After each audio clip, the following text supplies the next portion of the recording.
First of all, last जो class पढ़ी थी हमने उसमें एक चीज पढ़ा था। कुंडली तो सबको पता ही है, लग्न कुंडली सबको पता है ना, 12 ग्रह होते हैं, सबको पता है, कहीं ना कहीं दिखाई होगी कुछ भी। वही कुंडली है, लेकिन उसमें एक प्रॉब्लम है।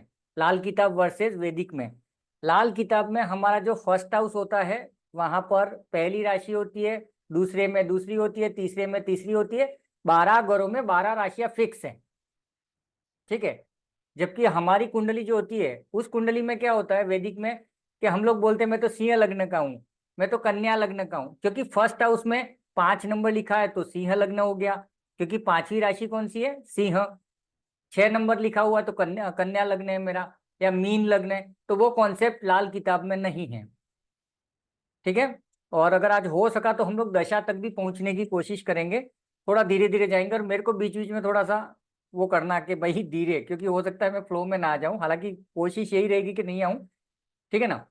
तो चाहिए तो मैं आपको दिखा देता हूं, मतलब अभी लाल किताब में अपनी कुंडली बनाओगे कैसे। तो आपका जो लग्न चार्ट है, ठीक है, वो हमने देखा, और एक दूसरा चार्ट बना दिया। सेम प्लेनेट लिखोगे, आपके फिफ्थ हाउस में जो प्लेनेट है फिफ्थ में लिख दो, सेवेंथ में लिख दो, एज इट इज। लेकिन हम क्या करेंगे लाल किताब की कुंडली में, फर्स्ट हाउस को फर्स्ट लिख देंगे, सेकंड को सेकंड लिख देंगे, और 12 नंबर को 12 लिख देंगे। क्लियर। तो हमारी लाल किताब हो गई वो। ऐसा नहीं है कि लाल किताब का अलग से कुछ कैलकुलेशन है। आपकी जो कुंडली है उसमें फर्स्ट हाउस में 7 लिखा है, वो 7 नहीं होगा, वो फर्स्ट हो जाएगा आपसे, अगर लाल किताब के एंगल से उसको कैलकुलेट करेंगे, एनालिसिस करेंगे। क्लियर है ये। हाँ, कोई भी कुंडली उठा करके देख लो, जिसका भी उठाओ, तो उसमें कहीं ना कहीं कुछ नंबर्स लिखे होंगे और प्लेनेट लिखे होंगे, तो प्लेनेट को हम नहीं हिलाएंगे। चौथे भाव में जो है पड़ा रहने दो, 11वें में जो है, 5वें में, सब एज इट इज रहेगा। सिर्फ हाउसेज जो है, पहला घर पहली राशि, दूसरा घर दूसरी राशि। क्लियर। तो इससे क्या होगा मालूम है, कि हमारा कॉन्सेप्ट आज ही मजबूत हो जाना चाहिए, कि चौथे घर में कौन सी राशि है, कर्क राशि है। तीसरे भाव में कौन सी राशि है, मिथुन राशि है, क्योंकि 12 राशियों का नंबर फिक्स है। पहली राशि, दूसरी राशि, तीसरी राशि, चौथी राशि। तो पांचवें घर में पांचवी राशि, मतलब सिंह सिंह राशि होगी। छठे घर में कन्या राशि। क्लियर है ना ये कॉन्सेप्ट। हाँ, तो अभी सीधा मैं जा रहा हूँ घर पे, कि कौन से घर का क्या इफेक्ट है। और अभी हम जो पढ़ रहे हैं ना, वो क्या पढ़ रहे हैं, इसको लाल किताब में ग्रामर बोलते हैं। ग्रामर क्या है, वही टर्म्स एंड कंडीशन, क्या होता है, कौन कैसा है, ऊंचा क्या है, नीचा क्या है, आगे क्या पीछे क्या। तो इसके जो रूल्स एंड रेगुलेशन है वो पढ़ने की अपन कोशिश कर रहे हैं, है ना। तो सबसे पहले लिख दो फर्स्ट हाउस या पहला भाव।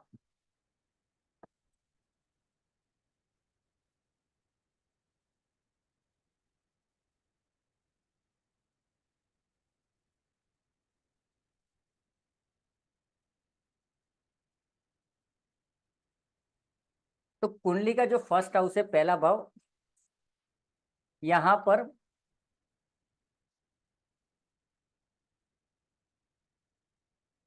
सॉरी, पहला भाव है, तो पहले भाव में राशि कौन सी होगी, मेष राशि, है ना। ब्रैकेट में लिख दो मेष राशि, ताकि हम साथ में प्लेनेट को भी कवर करते जाएं। मतलब पहला घर जो है उसका राशि कौन सा है, मेष है।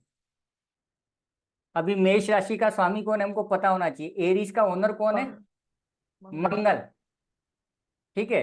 तो ये घर का ओनर कौन है, मंगल। इतना समझ में आ गया हमको, जरा भी कंफ्यूज नहीं करना है। फर्स्ट हाउस है, उसमें 1 नंबर लिखा है, तो वो मेष राशि है, और मेष राशि का स्वामी कौन है, मंगल। तो ये घर किसका है, मंगल का है। ये प्रॉपर्टी किसकी है, मंगल की है।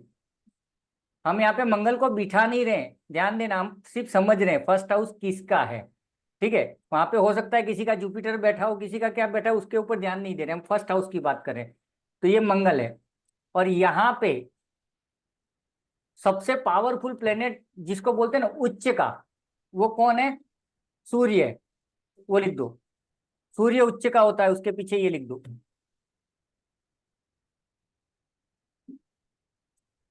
मतलब पूरी कुंडली में अगर सबसे ज्यादा सूर्य को पावर मिलती है, बहुत अच्छे से परफॉर्म कर पाएगा, तो दैट इज फर्स्ट हाउस। अब ये उच्च होने का मतलब क्या है, कि इसको देसी भाषा में समझो कि मैं अपने भाई के घर में ज्यादा दादागिरी करूंगा किसी अपने के घर में जा करके, है ना। तो मंगल जो है वो फर्स्ट हाउस की प्रॉपर्टी मंगल की है, बट उधर घर बना के कौन रह रहा है, सूर्य। तो सूर्य कौन है? सूर्य और मंगल दोनों कौन है? एक राजा है और एक सेनापति है, दोनों की पावर चलती है यहाँ पे, ये लॉजिक से। ठीक है, तो सूर्य यहाँ पर सबसे अच्छे रिजल्ट देगा, तो यहाँ पे सूर्य ही होना चाहिए। मंगल हो सकता है अच्छे प्लेनेट के तौर पे अगर अपन देखा जाए तो, इतना हमने समझ लिया यहाँ पे। ठीक है, अभी यहाँ पे और कौन से प्लेनेट अच्छे हो सकते हैं वो दिमाग नहीं लगाना है, बाद में चाहो तो दिमाग लगा सकते हो कि इन दोनों के दोस्त कौन है। जुपिटर है जो मंगल का भी दोस्त है, सूर्य का भी दोस्त है, वो आगे पढ़ेंगे अपन अलग अलग कंडीशन में। बट अभी के लिए दो चीजें, फर्स्ट हाउस में या तो सूर्य और मंगल, मंगल की जमीन है और सूर्य ने घर बनाया है देसी भाषा में। अभी फर्स्ट हाउस कौन है? तुम्हारी आत्मा है, इसको और चीज लिखो, फर्स्ट हाउस इज आत्मा, आपका बॉडी।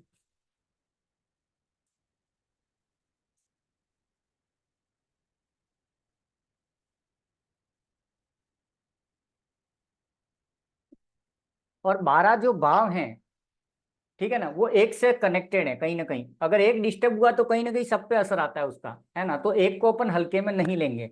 ये हमारी बॉडी है, हमारी आत्मा है, और हमारी सोच है, थॉट, सबसे इंपॉर्टेंट।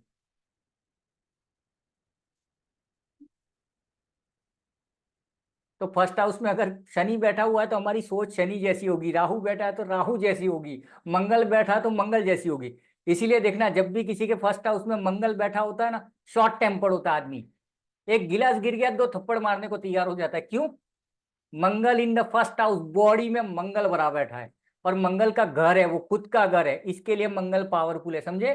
फर्स्ट हाउस में मंगल की दादागिरी क्यों चल रही है? बिकॉज पहला भाव मेष राशि का है, मंगल का खुद का प्रॉपर्टी है वो। ठीक है, हालांकि सूर्य वहां आकर के रह सकता है, कोई प्रॉब्लम नहीं है। तो जब भी फर्स्ट हाउस में मंगल होता है तो बंदा शॉर्ट टेम्पर्ड क्यों होता है? उसकी बॉडी में फायर आ जाता है, दादागिरी आ जाती है। क्लियर? समझ गए इतना? हाँ। फर्स्ट हाउस दूसरा क्या है? तुम्हारी कुर्सी बोल सकते हो, तुम्हारा क्या बोल सकते हो, सक्सेस का जो चेयर है, सिंहासन, राजा की कुर्सी, वो भी फर्स्ट हाउस ही है। यह आपकी लाइफ की सक्सेस की चेयर है, सफलता की कुर्सी बोलो, चेयर बोलो।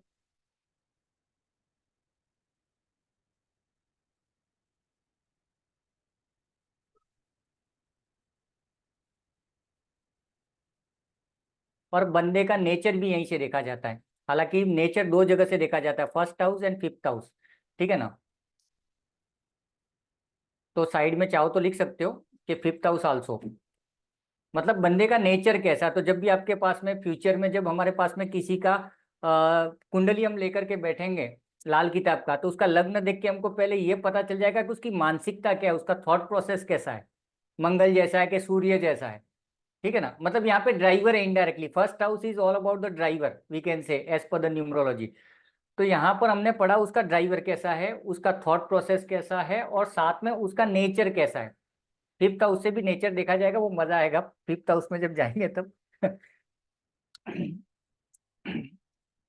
अगर यहाँ पर, अगर यहाँ पे फर्स्ट हाउस में अच्छे प्लेनेट है, जैसे सूर्य बैठा हुआ है, मंगल बैठा हुआ है, तो ये बंदा हेल्थ वेल्थ अच्छे तरीके से सक्सेस होगा। ठीक है, ये चाहिए तो लिख दो, अच्छे प्लेनेट यहाँ पर लाइफ में अच्छे तरीके से सक्सेस देंगे, अच्छे प्लेनेट सक्सेस देंगे हेल्दी वेल्दी लाइफ के साथ में। मतलब ना तो हेल्थ का इश्यू होगा, ना वेल्थ का इश्यू होगा, मतलब बंदा कमाएगा, मजबूत तरीके से सक्सेस होगा। लेकिन कैसे होगा? अच्छे प्लेनेट है तो अच्छे तरीके से होगा। अभी ये लाइन क्यों बोली गई है? कई बार आप लोगों ने देखा है, साला एक नंबर का कमीना है, दो नंबर का काम करता है, फिर भी साला सक्सेसफुल है। होता है ना कई बार, गलत तरीके से भी लोग सक्सेस हैं।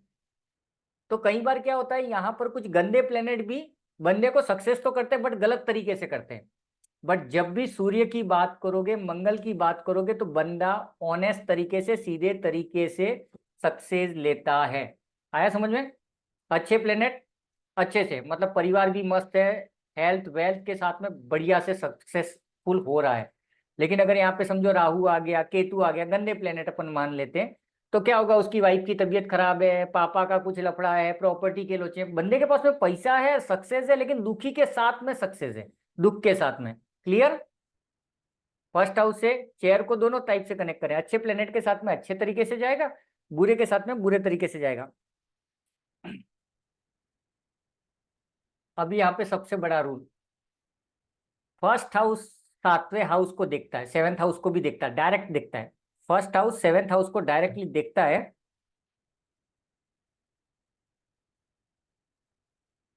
और सेवेंथ हाउस को थोड़ा बहुत ट्रैफिक दे देता है।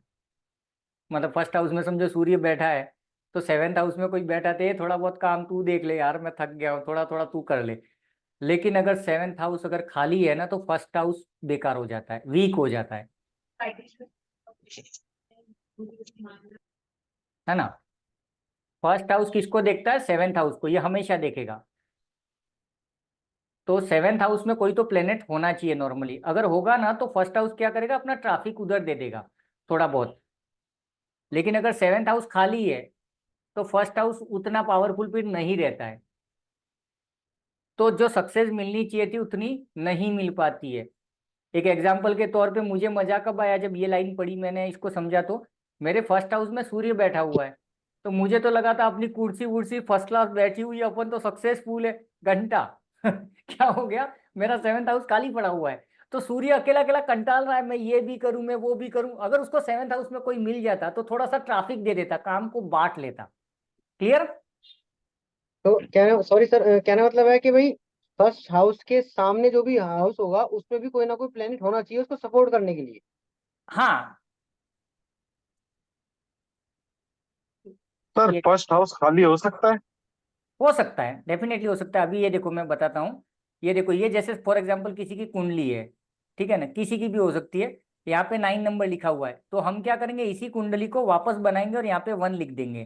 ठीक है, यहाँ पे 2 कर देंगे, 3 कर देंगे, 4 कर देंगे। मैं प्लेनेट के साथ नहीं खेल रहा हूँ, है ना। 7, तो ये देखो फर्स्ट और 7 आमने सामने है, चौथा और 10वां आमने सामने है ना। तो ये मतलब दृष्टियां होती है कि फर्स्ट हाउस है वो 7वें घर को देखता है, चौथा भाव 10वें को देखता है, वो आगे पढ़ेंगे अपन, है ना। वो डेडिकेटेड अपन दृष्टियों पे एक नजर डालेंगे। ओके।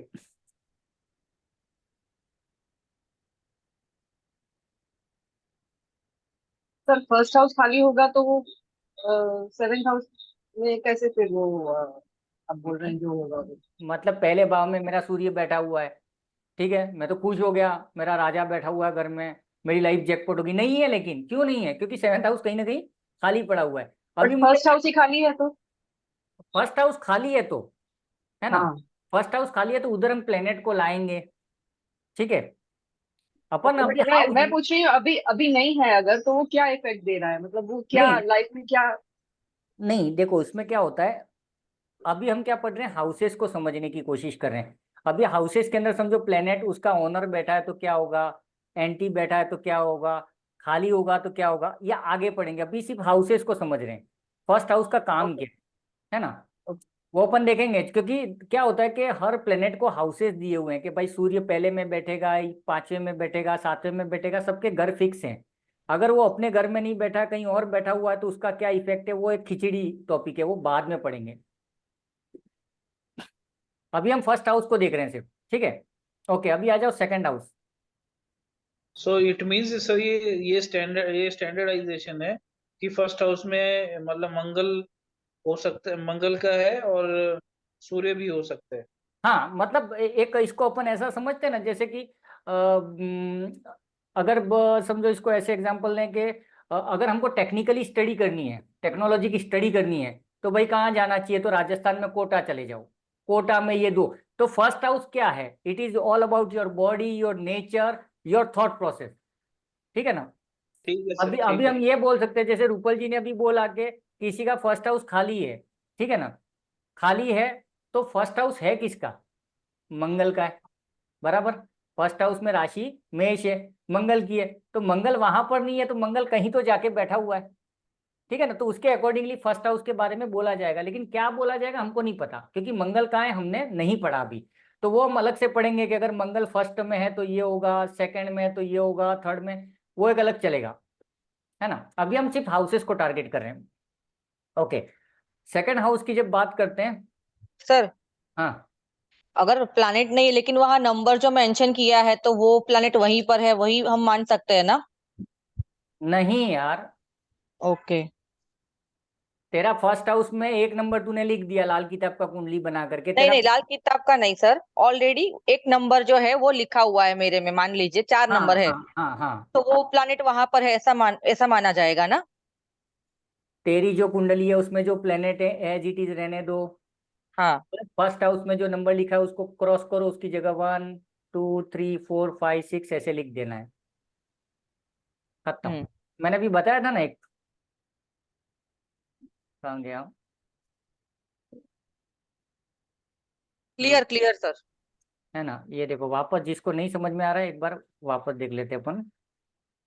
आपका जो भी कुंडली है बर्थ चार्ट, उसको ओपन करके बाद में इसी को वापस बना देना एक पेपर पे, लेकिन ये नंबर मत लिखना, ठीक है? ये नंबर हम नहीं लिखेंगे, हम इसकी जगह पर लिखेंगे ये पहला हाउस, दूसरा हाउस, तीसरा, चौथा, पांचवा, ऐसे करते करते ये लास्ट में हो जाएगा 12th हाउस।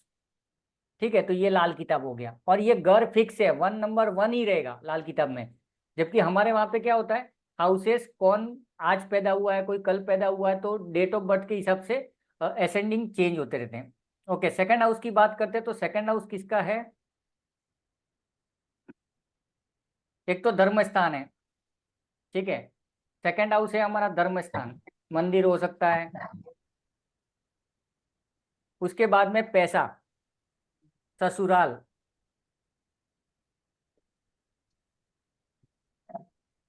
रेस्पेक्ट,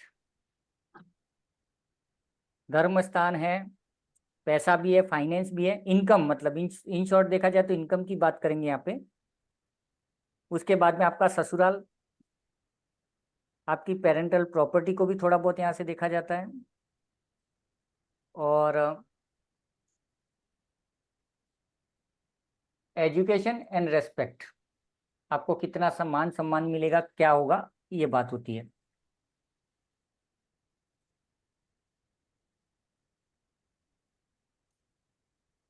अभी सेकंड हाउस में एक चीज देखो, अगर यहाँ पर अच्छे प्लेनेट, एक लाइन लिख दो, अगर यहाँ पर अच्छे प्लेनेट हैं तो आदमी मीठा बहुत बोलेगा, उसकी सर और बात। एक है सर, हाँ, हमारा खाना खाना और खाना पीना, जो तामसिक भोजन, ओके, उसके ऊपर भी ये सेकेंड हाउस। बराबर। उसको भी कनेक्ट करेंगे अपन, भोजन भी लिख सकते हैं। अभी क्या होगा कि यहाँ पर सेकंड हाउस में अगर अच्छे प्लेनेट हैं तो पहला चीज क्या होगा, उसकी वाणी मजेदार होगी, बोलने में वो बड़ा मीठा होगा। और अच्छे प्लेनेट हैं तो पहली कंडीशन तो क्या होगी, मीठा बोलेगा। और दूसरा है ना, रोकड़ा हमेशा है ना रखने की कोशिश करेगा, घर में उसके रोकड़ा ज्यादा पड़ा रहेगा, जेब में रोकड़ा ज्यादा रहेगा। आप देखना, अगर आप अभी कनेक्ट करोगे ना तो आपके लाइफ में कोई ना कोई एक आध दो ऐसे मिलेंगे जो लोग क्या करते हैं, हमेशा उनके पास में 1000 2000 5000 10,000 के बंडल जेब में पड़े रहते हैं, घर में भी पड़ा रहेगा तिजोरी में, तो इनको है ना कैश का ज्यादा आदत रहता है।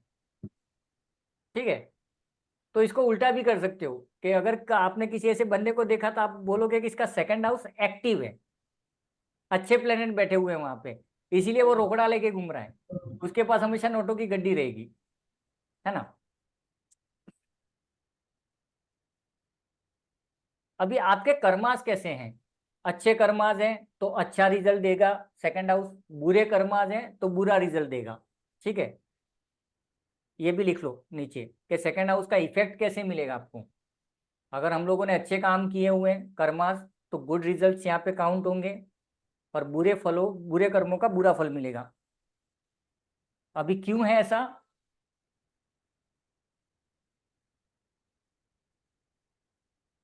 तो उसका एक रीजन ये है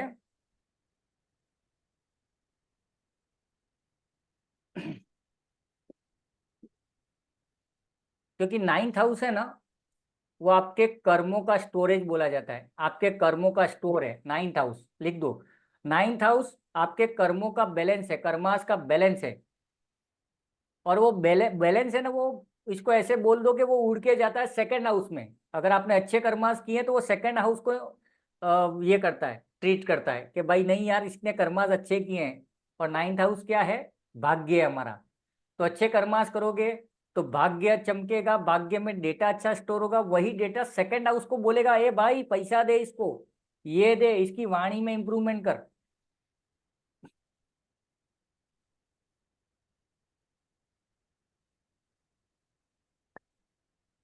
आया समझ में? दूसरा भाव क्या है, प्रॉफिट एंड लॉस भी है एक तरह से, मतलब आपके कर्मास कैसे होंगे, आपको लाइफ में इनकम कैसी मिलेगी, आपकी वाणी कैसी होगी। और वाणी कहीं ना कहीं रिलेशन भी है थोड़ा बहुत देखा जाए तो, है ना, क्योंकि आपकी वाणी अच्छी होगी तो आपके रिलेशन अच्छे, बेकार वाणी तो झगड़े टंटे। तो ये वाणी जो है वो अच्छे प्लेनेट होंगे तो अच्छी वाणी होगी। जैसे चंद्रमा यहाँ पर हो सकता है, शुक्र हो सकता है ना, जो अच्छी वो वाणी दे सकता है आपको। और फिर भी कोई ये बोलेगा सर मेरा तो सेकंड हाउस में चंद्रमा है लेकिन हमारे तो पैसे भी नहीं है, इनकम पे के भी लोचे लपाटे, तो नाइन्थ हाउस देखेंगे हम।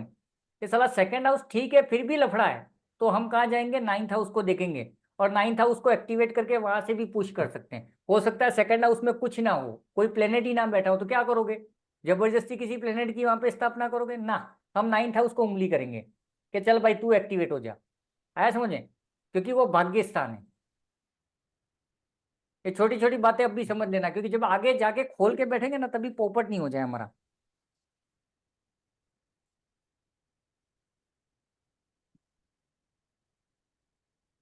तो क्लियर, सेकंड हाउस। और टेंशन मत लो, ये सेकंड हाउस बार बार आएगा।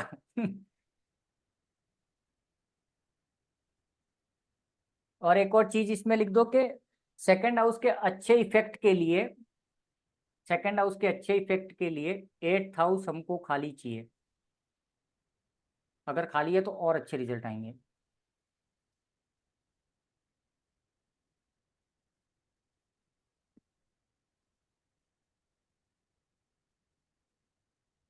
अभी आठवां सर भाव, अभी आपने जो बोला वो रिपीट करेंगे प्लीज। दूसरे मतलब सेकंड हाउस के अच्छे इफेक्ट के लिए एट्थ हाउस खाली होना चाहिए, क्योंकि एट्थ हाउस कहीं ना कहीं क्या है मालूम है, पॉइजन है, मृत्यु है। हमने पढ़ा था ना उस दिन, आठवां भाव क्या होता है, मृत्यु का भाव होता है ना। यहाँ से हमारी मौत को देखा जाता है, हमारी ऑकल्ट को देखा जाता है, हमारे पितरों को भी देखा जाता है। तो वहां पे कहीं ना कहीं पॉइजन है। तो अगर एट्थ हाउस में अगर कोई प्लेनेट है, एट्थ हाउस में लगभग कोई भी प्लेनेट बैठता है तो नीच का ही होता है। वहां पे चंद्रमा बैठा तो नीच का, जैसे मेरा चंद्रमा है एट्थ हाउस में नीच का है। कई बार आप लोगों ने ऐसे कुछ लोगों ने बोला हो, कई लोगों ने ऑब्जर्व किया है कि सर आप इतनी मेहनत करते हो, इतना सब कुछ करते हो, तो आप इतना ग्रो क्यों नहीं कर रहे हो स्केल में। उसका जवाब लाल किताब ने दिया कि मेरा सेकंड हाउस में अच्छा प्लेनेट बैठा हुआ है, बट बिकॉज एट्थ हाउस में चंद्रमा बैठा हुआ था, एट्थ हाउस ने पॉइजन डाल दिया 2 पे और 2 ने डाल दिया 6 पे। ये आगे पढ़ेंगे अपन, तो इसका मतलब क्या है। ठीक है, two second house, six house and eighth house, 2 6 8 ये इंटरकनेक्टेड है, वो अलग से देखेंगे अपन। अभी सिर्फ हाउसेस में ही जाते हैं। तीसरा आ जाओ, थर्ड हाउस। थर्ड हाउस को पराक्रम भाव बोलते हैं। पराक्रम है, ये आपकी इज्जत है, हेल्थ भी है, बीमारियां, हेल्थ मतलब बीमारियां भी यहीं से आ गई, और आपकी राइटिंग। पराक्रम है, आपकी इज्जत है ना, आपकी राइटिंग है, उसके बाद में हेल्थ भी है, बीमारियां और हेल्थ जो भी बोलो आप। तो अगर किसी की लाइफ में कितनी बीमारियां हैं, क्या क्या हो सकती हैं, वो जब भी देखना है तो हम कहाँ से देखेंगे, थर्ड हाउस से। ठीक है, तो थर्ड हाउस से एक तो बीमारियां देखी जाएंगी, दूसरा क्या होगा, थर्ड हाउस में जो भी बैठा होगा ना प्लेनेट, वो क्या करेगा, पराक्रम। लोगों के सामने अपनी दादागिरी करनी है या कुछ बोलना है, साहस की बात करो, करेज की बात करो, तो वो थर्ड हाउस देता है। लेकिन ये करेज घर से बाहर देता है, याद रखना, घर के अंदर नहीं करता है। हमारा उल्टा है, हम घर में ही दादागिरी करते हैं, साला बाहर तो हमारी निकलती ही नहीं है ना। तो यहाँ से हमको पता चल गया हमारा थर्ड हाउस पोपट है। इसको कैसे कनेक्ट करोगे, जितने भी आर्मी वाले हैं, है ना, जो आर्मी में होते हैं, सेना नेवी जो भी हैं, उन लोगों के मैक्सिमम लाल किताब के या चार्ट में देखोगे ना तो थर्ड हाउस में मंगल ही मिलेगा, क्योंकि वो पराक्रम दिखाते हैं, घर से बाहर है। देखो आर्मी है कहीं पर भी है, तो आर्मी वालों का चार्ट अगर आप लोग देखना, उनके थर्ड हाउस में मंगल होने के चांसेस ज्यादा हैं, क्योंकि मंगल क्या करता है, वही तो सेनापति है यार, वही दादागिरी करता है। तो बॉर्डर पे कहीं पर भी जाकर के ये जो दादागिरी चलती है वो थर्ड हाउस की है। हेल्थ इश्यूज भी थर्ड हाउस से देखेंगे अपन। ठीक है, क्लियर। उसके बाद में अभी मजा आएगा, थर्ड हाउस में छोटे भाई बहनों के बारे में भी देखा जाता है। आपके छोटे भाई बहन, अगर आपके छोटे भाई बहन नहीं है तो कहीं से भी आपके पास आ जाएंगे। कोई आपकी बहन बन जाएगा, कोई आपका भाई बन जाएगा।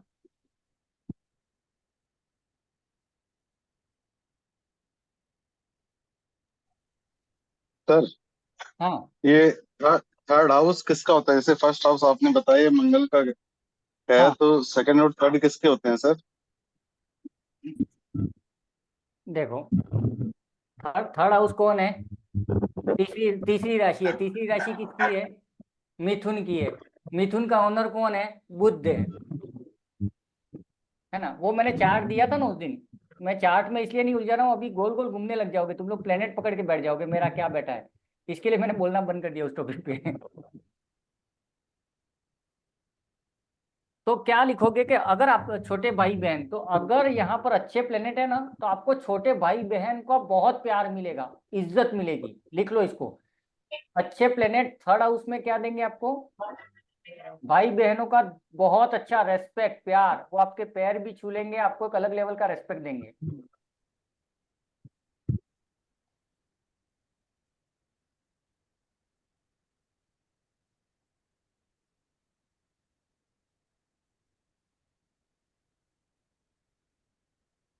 अभी उल्टा पकड़ लो। मान लो कि वहां पे थर्ड हाउस में खराब प्लेनेट बैठे हैं, तो तुम्हारे भाई बहन जो छोटे छोटे, हाँ बड़ों की बात नहीं हो रही है, छोटे भाई बहन है, तुम्हारी कदर नहीं करेंगे। उनकी जिंदगी का पूरा टेंशन तुम्हारा ही है। सर मेरी बहन की शादी हुई है, उसका हस्बैंड कमा नहीं रहा है, हर महीने स्कूल का बच्चों का मेरे को देना पड़ता है।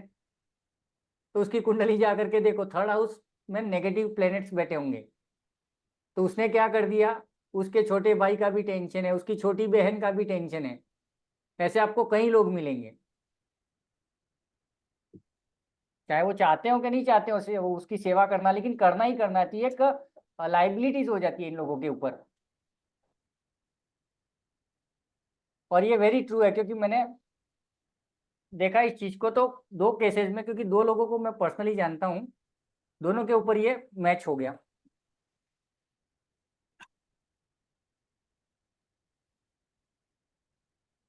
हम्म।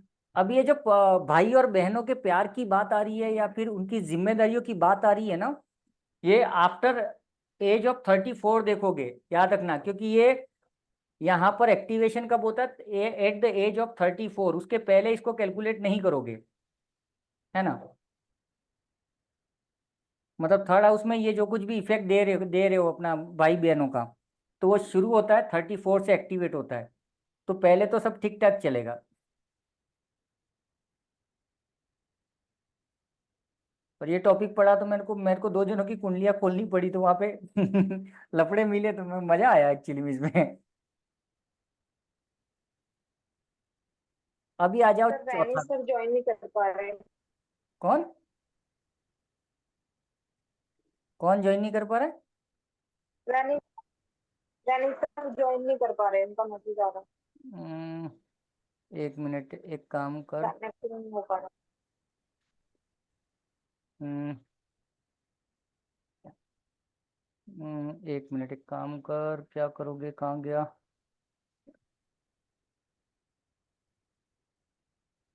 सर मैं नहीं हो पा रही थी, हो गई हूँ मैं ज्वाइन। भारती, ये मैंने एक लिंक भेजा है, वो कॉपी करके ना व्हाट्सएप पे डाल दे उनको। ये डायरेक्ट लिंक है। हाँ। ओके। हाँ, चौथा घर क्या है? चौथा घर आपके घर की सुख शांति है।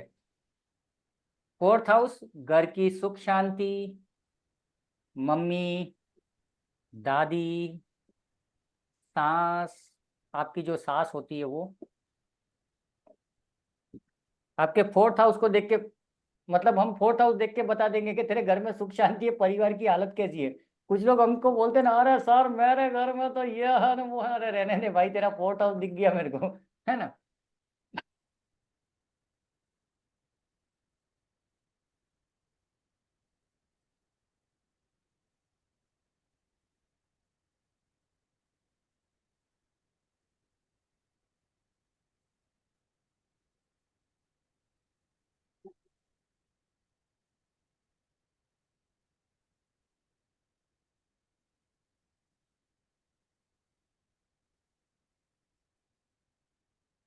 तो मम्मी हो गई, और मम्मी दूसरी मम्मी कौन सी हो गई, सास हो गई हमारी। तो एक तो घर की सुख शांति, हमारी मम्मी की बात करेंगे, दादी की, सास की। और मजेदार है, घर का इंटीरियर भी यहाँ से देखा जा सकता है। आपका घर कितना नीट एंड क्लीन है, अच्छा है, बंगला है कि झोपड़पट्टा है वो भी यहाँ से दिख सकता है, घर का इंटीरियर। तो कई बार आपने देखा होगा कि हमारे अड़ोस पड़ोस में कोई बुढ़ा बंदा था, उसने अपनी जिंदगी में अच्छा घर नहीं बना पाया, पैसा वैसा सब था, लेकिन उसका बेटा पैदा हुआ, उसके बेटे ने उस घर को तोड़ ताड़ के नया एक बंगलो बना दिया, एकदम पॉश घर बना दिया। तो उसके बेटा जो था, बेटे के फोर्थ हाउस में अच्छे प्लेनेट होंगे, तो ये घर का इंटीरियर भी यहाँ से देखा जाएगा।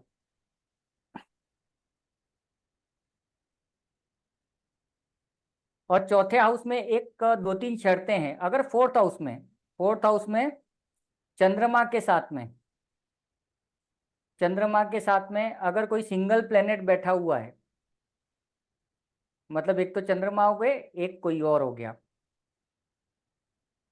तो बैड इफेक्ट देगा। मतलब मून +1 = 2 हो गए, तो बैड इफेक्ट आएंगे। दूसरा कंडीशन, अगर चंद्रमा है और उसके साथ में 2 से ज्यादा प्लेनेट वहां पर बैठे हुए हैं, मतलब टोटल कितने हो गए, 3, एक तो चंद्रमा और 2 एक्स्ट्रा, अंधाधुन पैसा मिलेगा भाई साहब, अंधाधुन पैसा, जमीन गाड़ी घोड़ा सब मिलेगा।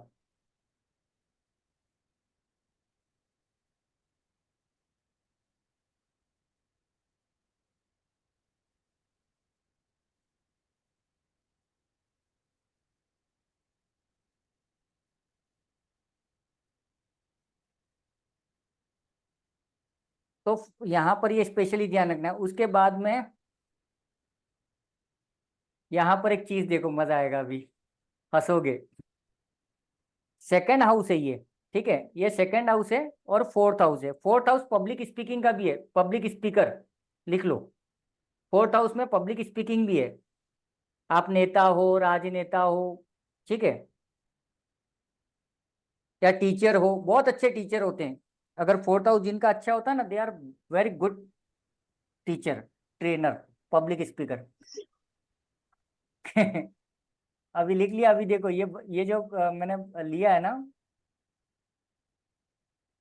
थोड़ा सा मुझे ऊपर करने दो, ये भाई साहब की है, राहुल गांधी जी की है, ठीक है। अभी मजे देखो, सेकंड हाउस किसका है, वाणी का, हमने जो ऊपर पढ़ा था, ठीक है। और ये पब्लिक स्पीकिंग यहाँ से, ये भाई साहब जब भी कुछ बोलते हैं पब्लिकली, कुछ पल्ले पड़ता है क्या, सब लोग मजाक ही उड़ाते हैं। आया समझ में, क्योंकि सेकंड हाउस में राहु है, राहु अनप्रेडिक्टेबल है, वो कभी मूड घुमा देगा, कुछ ही बोल जाएगा। और फोर्थ हाउस पब्लिक स्पीकिंग का है, तो यहाँ पर फोर्थ हाउस से क्या डिसाइड होगा कि पब्लिक के सामने आप बोल रहे हो, तो हम सब लोगों ने देखा होगा कि किसी की स्पीकिंग हमको बहुत अच्छी लगती है, कुछ को हम सुनते हैं बट लेट गो करते हैं, हाँ ठीक है बोल रहा है, बोलने दो, शांति से चलने दो। किसी को हम गौर से सुनते हैं, तो ये भी फोर्थ हाउस से देखा जाएगा। उसके बाद में अगर कोई बंदा, मेरा कैमरा नहीं ऑन हो रहा है इसके लिए मैं इसको अवॉइड, मेरा कैमरा ऑफ है। एक और चीज है कि अगर समझो कोई राइटर है हम में से जो कविताएं लिख रहा है, ठीक है, बुक्स लिख रहा है, तो ये राइटिंग का भी फोर्थ हाउस है ना। अगर आपको आपकी वो किताबों में दम होना चाहिए, तो फोर्थ हाउस डेफिनेटली एक्टिव होना ही चाहिए, उसको अच्छा होना ही चाहिए, ठीक है। ये अच्छा कैसे करेंगे, क्या करेंगे, वो बाद में देखेंगे, अभी हम हीलिंग पे जा ही नहीं रहे हैं। आ गया समझ में। और एक और चीज था, राहुल गांधी का आप ये भी देख लेना, क्या बोलते हैं, डेट ऑफ बर्थ और ग्रिड बना के देखना, उनका थॉट प्लान है ही नहीं है, बंदा बोलता है सोचता कुछ नहीं है, बस बोलता रहता है जो मर्जी में, दाप दाप दाप करके। हमने एडवांस न्यूमरोलॉजी में ग्रिड लिया था उनका, अगर किसी को याद हो तो, ठीक है ना। चलो आगे आ जाते हैं, फिफ्थ हाउस। ये आपकी, आपके बच्चों का है, आपके एजुकेशन, बच्चे, एजुकेशन, पिता, फिफ्थ हाउस है वो आपके बच्चे हैं, आपका एजुकेशन, डैड पापा हैं आपके यहाँ पर, आपके लव अफेयर हैं, और आपके संस्कार भी यहीं से देखे जाएंगे।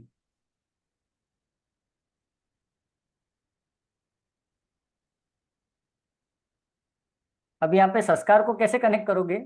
आप में से कई लोगों सर के साथ। हाँ। सर और एक बोलना चाहती हम्म। हूँ, जिसका गर्भ धारण में प्रॉब्लम आ रही है।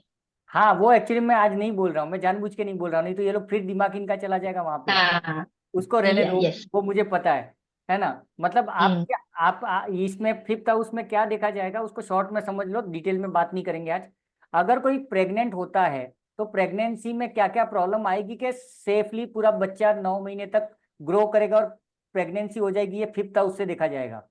तो आप किसी की कुंडली देख के बोल सकते हो कि भाई तेरे ये लफड़े हुए होंगे, वो लफड़े, वो कब कैसे बाद में पढ़ेंगे वो, क्योंकि हम प्लेनेट पे नहीं जा रहे हैं, हम सिर्फ हाउसेस को पढ़ रहे हैं, क्योंकि सब्जेक्ट ही बड़ा है, चक्कर आ जाएंगे। क्योंकि मेरे को खुद को है ना बहुत वो हो गया, मैं 3 दिन से रिपीटेशन ही मार रहा हूँ नोट्स को शॉर्ट कर रहा हूँ, इजी कर रहा हूँ। ओके। हाँ, तो फिफ्थ हाउस में इसको ऐसे पकड़ो, फिफ्थ हाउस में कि जैसे कोई आदमी हमेशा गाली गलौज करता रहता है, उसको कितना भी समझाओ समझता नहीं है ना। अश्विन भट्ट भी समझा के थक चुके हैं, नेला जी भी, चंद्रशेखर भाई, सब लोग समझा समझा के थक गए, लेकिन उल्लू का उल्लू ही है, कुत्ते की पूंछ है, सीधा ही नहीं होता है। ये इसके संस्कार हैं, ये इसका फिफ्थ हाउस है। ठीक है। सर मेरा बेटा तो सुनता ही नहीं है, उसको ढोलक की तरह बजा के भी देखा, नगाड़े की तरह पीट के भी देखा, राफेल के पीछे भी बांध दिया। तो ये जो बुरी आदतें भी बोल सकते हो आप कहीं ना कहीं, है ना, लेकिन बुरी आदतें यहाँ से नहीं होती हैं, है ना, वो नेक्स्ट उसमें आएंगी। सर हाँ। सर अगर फिफ्थ हाउस खाली हो तो? फिफ्थ हाउस खाली है तो अपन क्या करेंगे कि फिफ्थ हाउस में का प्लेनेट कौन है? ठीक है, फिफ्थ हाउस में सूर्य है, सूर्य का भाव है ये, है ना। 5वीं राशि कौन सी है? सिंह राशि है, तो सिंह राशि का घर है ये। ठीक है। तो अभी ये सूर्य कहाँ बैठा हुआ है वो हम देखेंगे, फिर उससे को रिलेट करेंगे। इसके इफेक्ट क्या आएंगे वो अभी ध्यान नहीं दे रहे हैं अपन, इफेक्ट पे नहीं जा रहे हैं, हम हाउस को समझ रहे हैं सिर्फ। Okay sir, thank you. हाँ, अभी इसमें जो पर्सन है ना उसका भविष्य भी यहीं से देखा जा सकता है ना, कि इसके अच्छे बच्चे पैदा होंगे, बच्चे इसका नाम रोशन करेंगे, इसके बच्चे संस्कारी होंगे, है ना। तो कहीं ना कहीं इसका भविष्य भी देखा जा सकता है यहाँ से।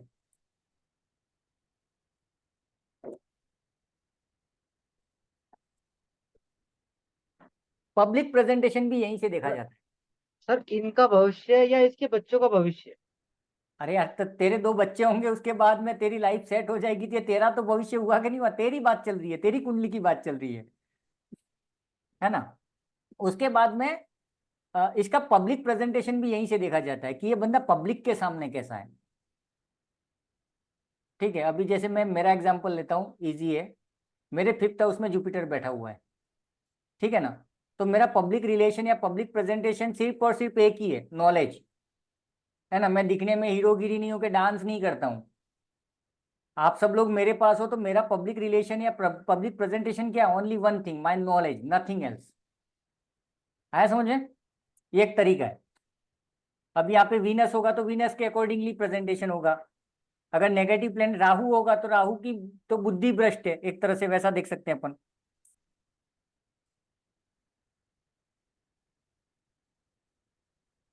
अगर यहाँ पर जुपिटर है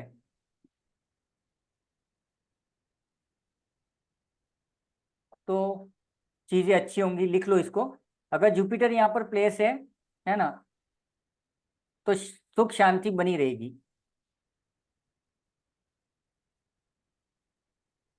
और आपके दिमाग में 1 करोड़ का जो आइडिया आता है ना, वो भी यहीं से आता है।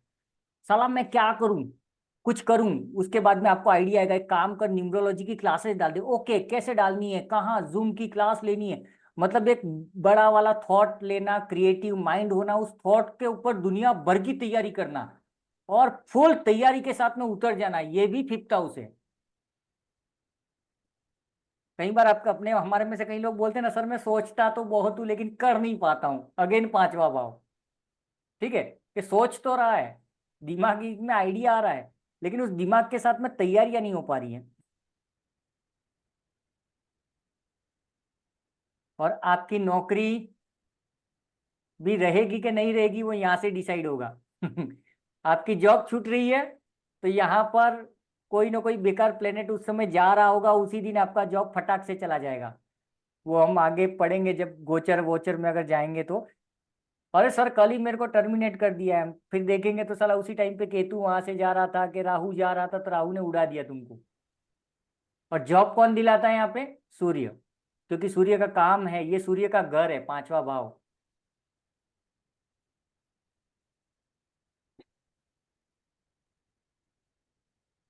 अभी हमने लव अफेयर्स की बात की तो लव अफेयर्स, जॉब अपॉर्चुनिटीज भी दिलाता है, इसका मतलब ये हुआ। हाँ जॉब दिलाएगा भी यही, छुड़ाएगा भी यही। ठीक है ना, जैसे अभी मेरे केस में जुपिटर बैठा हुआ है तो मेरा जॉब स्टेबल है। अभी 6 साल हो गए, 7 साल हो गए तो मैं एक जगह पे टिका हुआ हूँ। लेकिन मुझे ध्यान रखना है, अगर मुझे लाल किताब अच्छे से आ गई तो मैं पहले ही देख लूंगा कि साला 23 तारीख को से निकला है और 27 28 तारीख को ये प्लेनेट मेरे 5वें भाव से जाने वाला है, तो हो सकता है मेरे ऑफिस में मजगमारी हो। तो सबसे अच्छा उस दिन छुट्टी ले लो साला। उस दिन मजगमारी मत करो, उस दिन थोड़ा अलर्ट हो जाएंगे हम, या तो फिर उपाय कर लेंगे। हमको ये तो पता चल जाएगा कि किसी टॉपिक पे ऑफिस में गर्मा गर्मी चल रही है, ये टॉपिक पे ये मेरे को उड़ा सकते हैं, ये मेरा वीक पॉइंट है। तो हम क्या करेंगे, पहले उस वीक पॉइंट के ऊपर काम करना शुरू कर देंगे। सर मैंने प्रोजेक्ट कंप्लीट कर दिया, एवरीथिंग इज रेडी। एक तरीका तो ये करेंगे, दूसरा उस प्लेनेट का उपाय कर लेंगे। तो ये दो चीजों की। अभी तीसरा प्रेम, लव लाइफ की बात करें या लाइफ पार्टनर की बात करें ना, यहाँ पे प्यार की, यहाँ पे जो प्लेनेट होंगे अगेन अच्छे होंगे तो आप बहुत बढ़िया लाइफ पार्टनर चूज करोगे, बहुत बढ़िया वाला, the best one.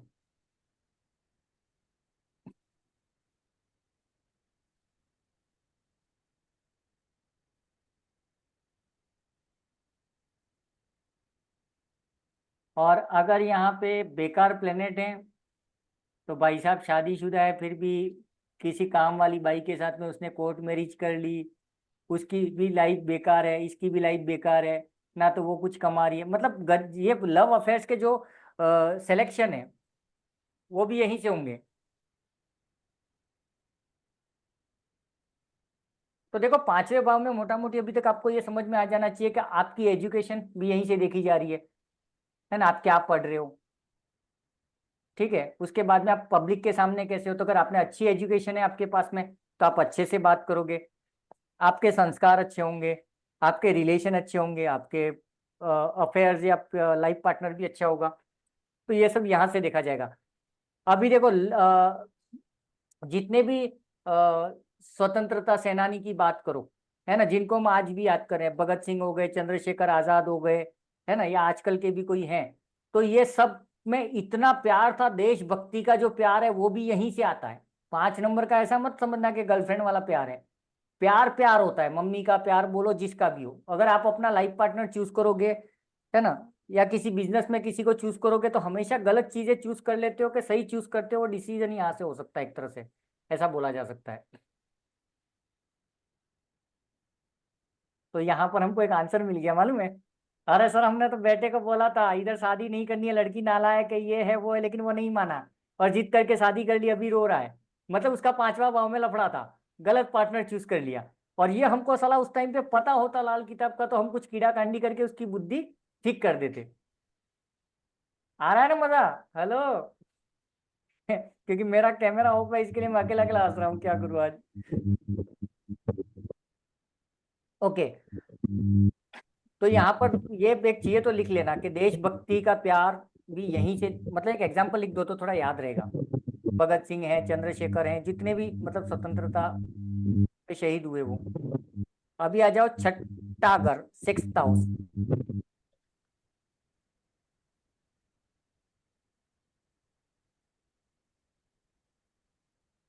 6th house में लिखेंगे हम आपका कर्जा, आपके दुश्मन,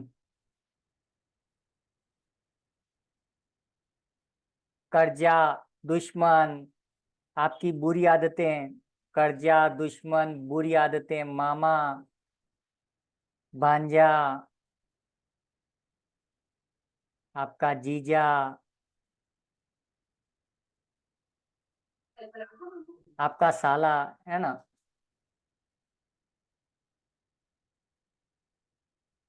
अभी ये क्या करता है मालूम है, इसको थोड़ा सा ऐसे पकड़ो कि कोई बड़े आदमी का एग्जाम्पल लेते हैं, रतन टाटा ले लो, मुकेश अंबानी ले लो, ठीक है ना। मतलब ये क्या करता है मालूम है, कर्जा भी बढ़ाता है, ठीक है। मतलब बड़े लोगों का कर्जा भी बड़ा होता है, उनका मेहनत भी बड़ी होती है, सब चीजें बड़ी होती है, दुश्मन भी बड़े होते हैं। तो यहाँ पर क्या होता है मालूम है कि अगर आप रतन टाटा की बात कर लो, मुकेश अंबानी की बात कर लो, या फिर ये एलोन मस्क की बात कर लो, तो सिक्स हाउस क्या करता है मालूम है, बिजनेसमैन होगा ना तो भी जॉब की तरह काम करेगा, डिसिप्लिन काम करेगा। अगर ये भाव एक्टिव है तो डिसिप्लिन के साथ में, हार्ड वर्किंग के साथ में काम करेगा। लिख लो इसको, अगर सिक्स हाउस एक्टिव है, अच्छा है, या इसको अच्छा करना भी है, तो हार्ड वर्किंग स्टार्ट कर दो। ऐसा नहीं कि तुम सेठ हो तो सेठ की तरफ बैठे रहो। आप इन लोगों का अगर देखोगे लाइफ, है ना, ये जितने बड़े बिजनेसमैन हैं, तो टाइम टू टाइम ये ऑफिस जाते हैं, ऑफिस से वापस आते हैं, डेली की इतनी मीटिंग्स लेते हैं, है ना। तो ये सारी चीजें, मतलब सिक्स हाउस वालों के लिए ये पहली शर्त है कि मेंटली काम नहीं करना है, फिजिकली भी करना है। सिक्स नंबर वाले क्या होते हैं, मेंटली ज्यादा दिमाग लगाते हैं, फिजिकली बैठे रहते हैं, तो सिक्स हाउस बेकार हो जाता है। तो सिक्स हाउस को पुश करने का अच्छा तरीका तो ये है, कि रेमेडी बोल सकते हैं हम।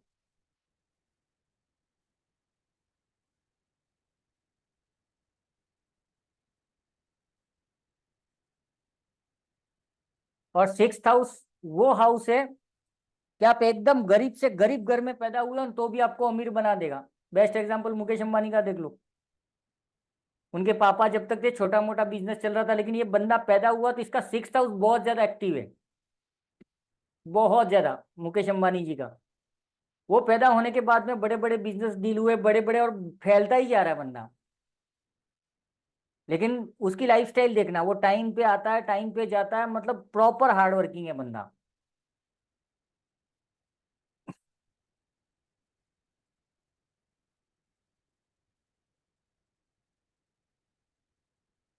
मतलब सिक्स हाउस में क्या करना है आपको, इसको एक थोड़ा सा उल्टे तरीके से समझते हैं अपन, एकदम देसी स्टाइल में।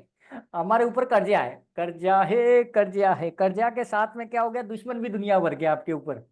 आपके ऊपर कर्जा है, दुश्मन भी दुनिया भर के। अभी आप क्या करोगे, ऐसे टाइम पे छह नंबर क्या करेगा, आपके दिमाग में कोई आइडिया देगा, साला ये करो, वो करो, ऐसे करो, वैसे करो, है ना।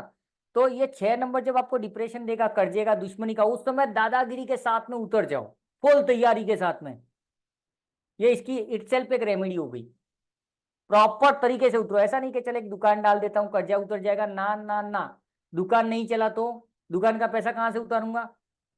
मतलब सारी फुल टू तैयारी के साथ में जिस दिन मैदान में उतरे, तो पूरी प्लानिंग पावर के साथ में हम उतरेंगे, तो वो है सिक्स हाउस।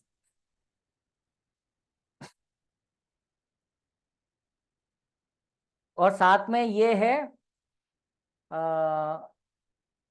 जांच, मतलब क्या बोल सकते हैं इसको, जांच पड़ताल करना, है ना, छुपी हुई चीजों का पता लगाना।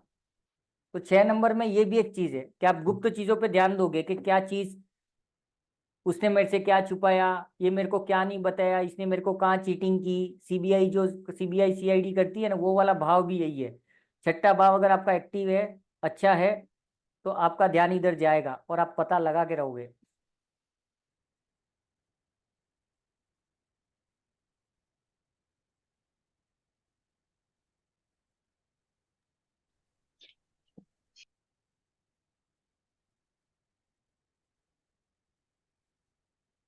ओके, अभी आ जाओ सेवेंथ हाउस। सर और एक बात बोलना चाहती हूँ हाँ बोलो ना। सर। जिसके घर में हर बार चोरी होती है ना सर, हम्म। ये भी हाउस, सिक्स हाँ हाउस। हाँ, बराबर है, चोरी भी और वही। एक बात सर, जिसके घर में लोग ड्रिंकिंग बहुत करते हैं ना, हाँ बुरी आदतें, वो वो भी, तो दिक्कत, हाँ बुरी आदतें, यहाँ पर ये ये याद सबसे रखना। बड़ी अभी धमाका कर रहे हैं सर, हाँ हमने ये सबसे, जो यस ड्रिंकिंग यस, का चलता है। Yes yes, definitely definitely. हमने जो फर्स्ट लिखा था ना, फर्स्ट में इस सिक्स हाउस के बारे में, तो वहाँ पे बुरी आदतें लिखी थी। तो बुरी आदतों को कैसे कनेक्ट करोगे, अगर कोई बच्चा है या हम खुद भी हो गए, हमारे अंदर बैक टू बैक बुरी आदतें हैं, तो ये छठे हाउस की बीमारियां हैं, वहां से हम उसको सुधार सकते हैं। सिक्स हाउस में अगर कोई प्लेनेट गलत है, ये है, वो है, जो भी है, उसको फिर बाद में हम सीधा करेंगे तो इसकी आदतें सुधारी जा सकती हैं, नहीं तो बैक टू बैक ये ट्रैक से उतरता ही जाएगा। अच्छा याद दिलाया मीनाक्षी जी। नहीं तो भूल ही गया था मैं तो। ओके, एक सर, हाँ अभी और 7। और एक है सर। हाँ सर जिस बच्चों को, या बड़े या छोटे, उसको हम्म, मामा का सुख कभी नहीं मिलता है, वो भी सर इसमें। हाँ बराबर है। जीजा साला जो आ गए ना, ये सब यहीं पर लपेटे में आ जाएंगे।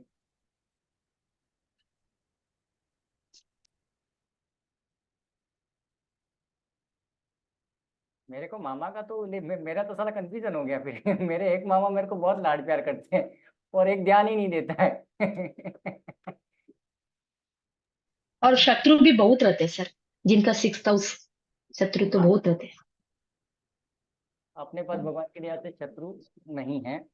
1 बज गए। तो 6th हाउस आपका एक्टिवेट है सर।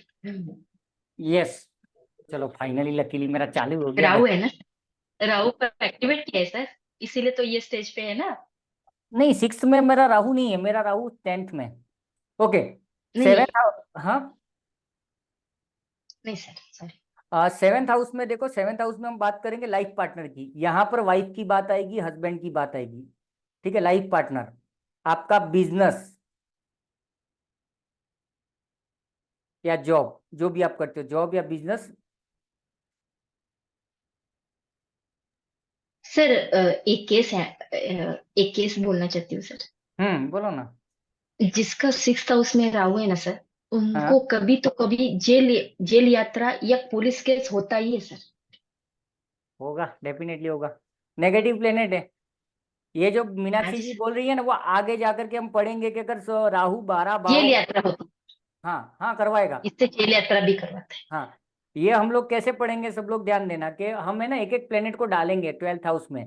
अगर ये यहाँ बैठा है तो क्या हुआ, वहां बैठा है तो क्या हुआ, क्योंकि राशियां तो फिक्स है, हमारी हाउसेज भी फिक्स है। तो आगे जाकर के पढ़ेंगे तो वहां पे हमको पता चलेगा कि राहु 5th में अच्छा है, 6th में बुरा है, 7th में ऐसा है, 8th में ऐसा है। ओके, अगर कोई बंदा ये बोलता है कि हस्बैंड वाइफ के रिलेशन अच्छे नहीं है, ठीक है, या मेरे से शादी करने के बाद में मेरी वाइफ बीमार है, या मेरी वाइफ से शादी करने के बाद में मैं डूब गया, बर्बाद हो गया, तो ये 7th हाउस बताएगा आपको। ठीक है, लाइफ पार्टनर की बात चल रही है फर्स्ट। कई बार होता है ना, कुछ लोग बोलते हैं कि नहीं यार, मेरी वाइफ से शादी करने के बाद में मैं सक्सेस हो गया, सब कुछ अच्छा हो गया। तो वाइफ का 7th हाउस अच्छा था, क्योंकि वाइफ के लाइफ पार्टनर आप हो। तो वाइफ के 7th हाउस ने आपको ग्रो कर दिया, लेकिन आपके 7th हाउस में अगर पोपट है, तो हो सकता है शादी करने के बाद में वाइफ डिप्रेशन में जाए, बीमार पड़े, ये हो वो हो। तो लाइफ पार्टनर की बात यहाँ से देखी जाएगी, है ना। उसके बाद में यहाँ पर जब भी बात करोगे ना बिजनेस की, तो बिजनेस कौन से, जहां पर तुम पार्टनरशिप की बात कर रहे हो। ऐसा नहीं कि जैसे मैं अकेला अकेला अगर धर्म न्यूमरोलॉजी चला रहा हूँ तो 7th हाउस में नहीं काउंट होगा, क्योंकि ये मैं इंडिविजुअल कर रहा हूँ। बट अगर हम 2-3 लोग मिलकर के काम कर रहे हैं, या 2 जने पार्टनरशिप की बात होगी, तो ही 7th हाउस में देखेंगे, ये याद रखना।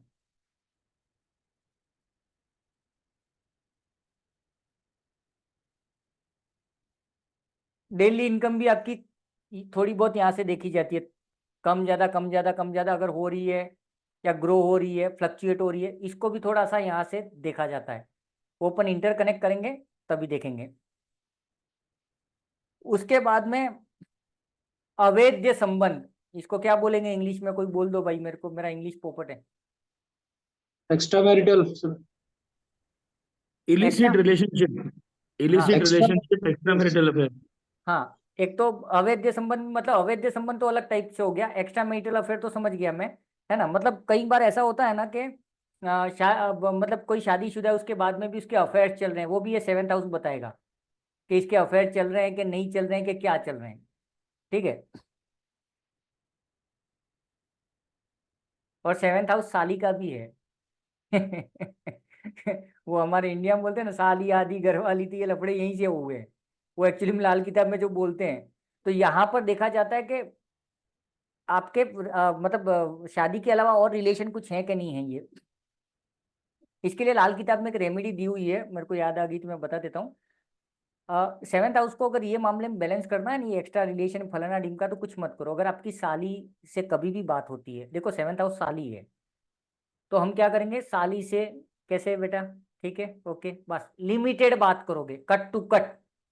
ऐसा नहीं कि आ गई ने तुम ताश के पत्ते खेल रहे हो, मजाक मस्ती कर रहे हो, तुम 7th हाउस की वाट लगा रहे हो, याद रखना। और हम ऐसे ही, कोशिश मेरी यही है कि अपन ऐसे ही कनेक्ट करेंगे तो थोड़ा इजीली समझ में आ जाएगा। तो जब बिजनेस की भी बात आएगी तो समझो मेरा बिजनेस पार्टनर है, मैं किसी के साथ में बिजनेस कर रहा हूँ, तो कट टू कट चलना है। ऐसा नहीं कि शाम को चल मोहित भाई मोहित भाई क्या हुआ एकदम शकल और उतर। एक हाँ बोलो ना।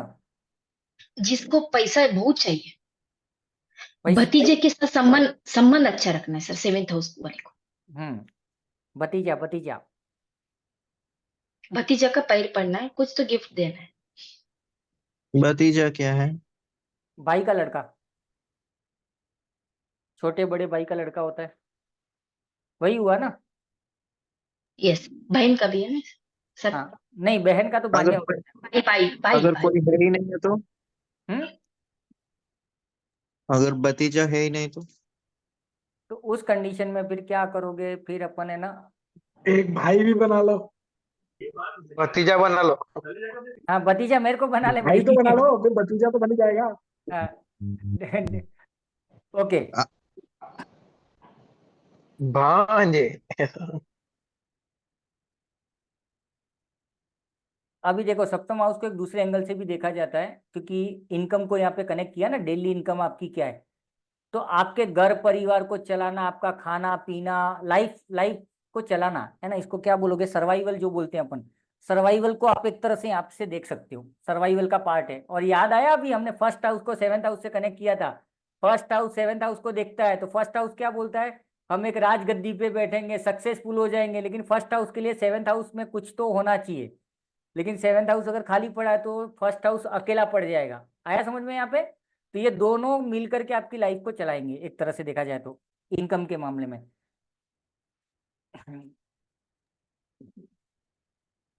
मेडिकल नहीं पकड़ना है सर, है ना इसमें। हम्म? अभी मेडिकल की बात नहीं हो सकती है ना ना, ना ना, लंबा हो जाएगा, बहुत उलझन उलझ हो जाएंगे। जाएंगी। हम्म।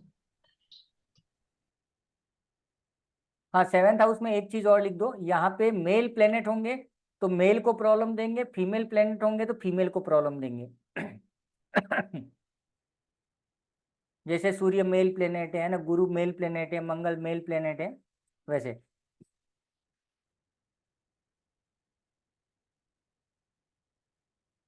अभी आ जाओ 8th हाउस पे, 8वां घर। सर मुकदमा भी है सर, 7th हाउस में मुकदमा। मुकदमा भी लिख लो।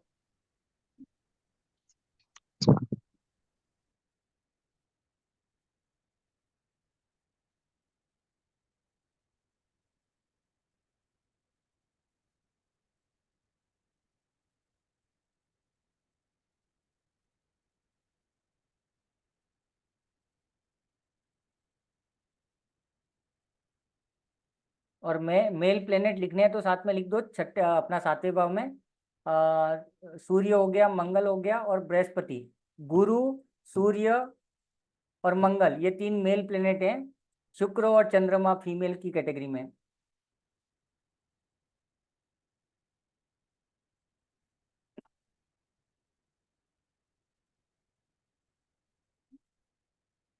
8वां घर जो है वो मंगल और शनि के लिए, शनि का है वैसे देखा जाए तो। मंगल और शनि का है। दुर्घटना, धोखा, आपकी लाइफ में कोई एक्सीडेंट होगा। अभी यहाँ पे एक्सीडेंट का मतलब वही मत समझना कि रोड एक्सीडेंट की बात करें, any type of miss happening, वो एक्सीडेंट। उसके बाद में आपकी मौत कैसे होगी उसकी तैयारी ये करता है। 2 व्हीलर से होगी, 4 व्हीलर से होगी, पानी में होगी, इलेक्ट्रिक शॉक, मारेगा नहीं, तैयारी करेगा।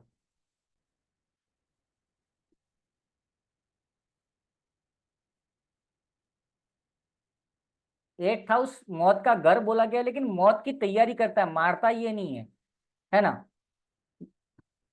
यहाँ पर सिर्फ एक ही कंडीशन में देखा जाएगा कि 8th हाउस को रिस्पॉन्सिबल माना जाएगा कि अनएक्सपेक्टेड मौत हो गई तो। जैसे नॉर्मली क्या होता है कि एक्सीडेंट से मौत हो गई तो ये 8th हाउस प्लानिंग करेगा, मारेगा नहीं, बच जाओगे आप। लेकिन अनएक्सपेक्टली कुछ हो गया अचानक से, मिस हैपनिंग, तो वो 8th हाउस के गले में नहीं डालते नॉर्मली, बट 8th हाउस इसको बोला गया। उसके बाद में अचानक से, और ये गुप्त धन का भी जोन है आपको छुपा हुआ, ऑकल्ट का भी है ना, वास्तु, ज्योतिष, तंत्र, मंत्र, यंत्र, ये जितनी भी गुप्त विद्याएं हैं, और गुप्त धन, लॉटरी, अचानक धन लाभ, ये सब 8th हाउस है। 8th हाउस किसी और का एक हाँ और एक बात बोलूं सर, हाँ, बोलो बोलो। जिनके जामाई जो है बैठ के खाते हैं ना, हाँ ससुराल से जो मिलता है बैठे हाँ सो, हाँ उनको वो भी ये घर बोलते सर। बहुत बड़ा धन मिलता है उनको, हाँ जामाई। हाँ, घर जमाई ना, बराबर है, हम्म। बराबर है। ये एक्चुअली मैं बोलूंगा नहीं, बट एक है हमारे यहाँ पे, एक कंपनी के ओनर है, उनका वही हाल है। सामने वाले की 2 लड़कियां थी, उनसे शादी की, भाई साहब का 8th हाउस एक्टिवेट हो गया उसका। बैठे बैठे से मिलता है सर उनको। हाँ, सब बैठे बैठे, और आज करोड़पति है। हम्म। हालांकि एक चीज याद रखना कि 8th हाउस को अच्छा या बुरा बताना थोड़ा सा कॉम्प्लिकेटेड है, थोड़ा सा मुश्किल है, बहुत सारी कंडीशन है इसके लिए, है ना। हालांकि अपन प्रैक्टिस करेंगे, बट ये ध्यान में रखना है। और 8वां घर है ना, वो आपका ये भी है जस्टिस, आपका न्याय, आपके कर्मों का फल, अच्छे कर्मास, बुरे कर्मास। ये क्या करता है, कर्मास जो होता है उसका फल ये डिसाइड करता है, और कर्मास को स्टोर कौन करता है, हमने पहले पढ़ा था 9th हाउस। 9th हाउस उसका स्टोरेज ले जा करके किसको दे देता है, 2nd हाउस को। और 2nd हाउस फिर आपकी इनकम, आपकी पब्लिक स्पीक, वाणी, आपका फैमिली, उन सब के वहां पे इफेक्ट डालता है।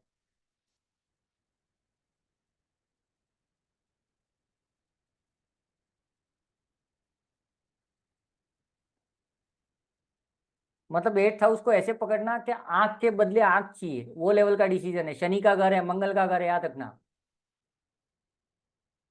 मतलब आपने किसी का पैसा खाया तो आपका पैसा जाएगा, आपने किसी का घर खा गए हो तो वो घर खाएगा, कट टू कट हिसाब करेगा, क्योंकि इसीलिए वो लिखा गया है, शनि और मंगल के अंडर में ही है।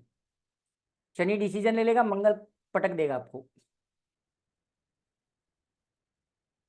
हालांकि 8th हाउस में एक चीज लिख सकते हो, कोई भी प्लेनेट अच्छा नहीं बोला जाता है, कोई भी प्लेनेट यहाँ पे अच्छा नहीं बोला जाता है। 8th हाउस का एक प्रॉब्लम है, वो अपने वैदिक ज्योतिष में भी ना बोलते हैं। अष्टम में गुरु बैठ गया तो भी नीच का, ये बैठ गया तो भी नीच का, सारे प्लेनेट वहां पे नीच के ही बोले जाते हैं।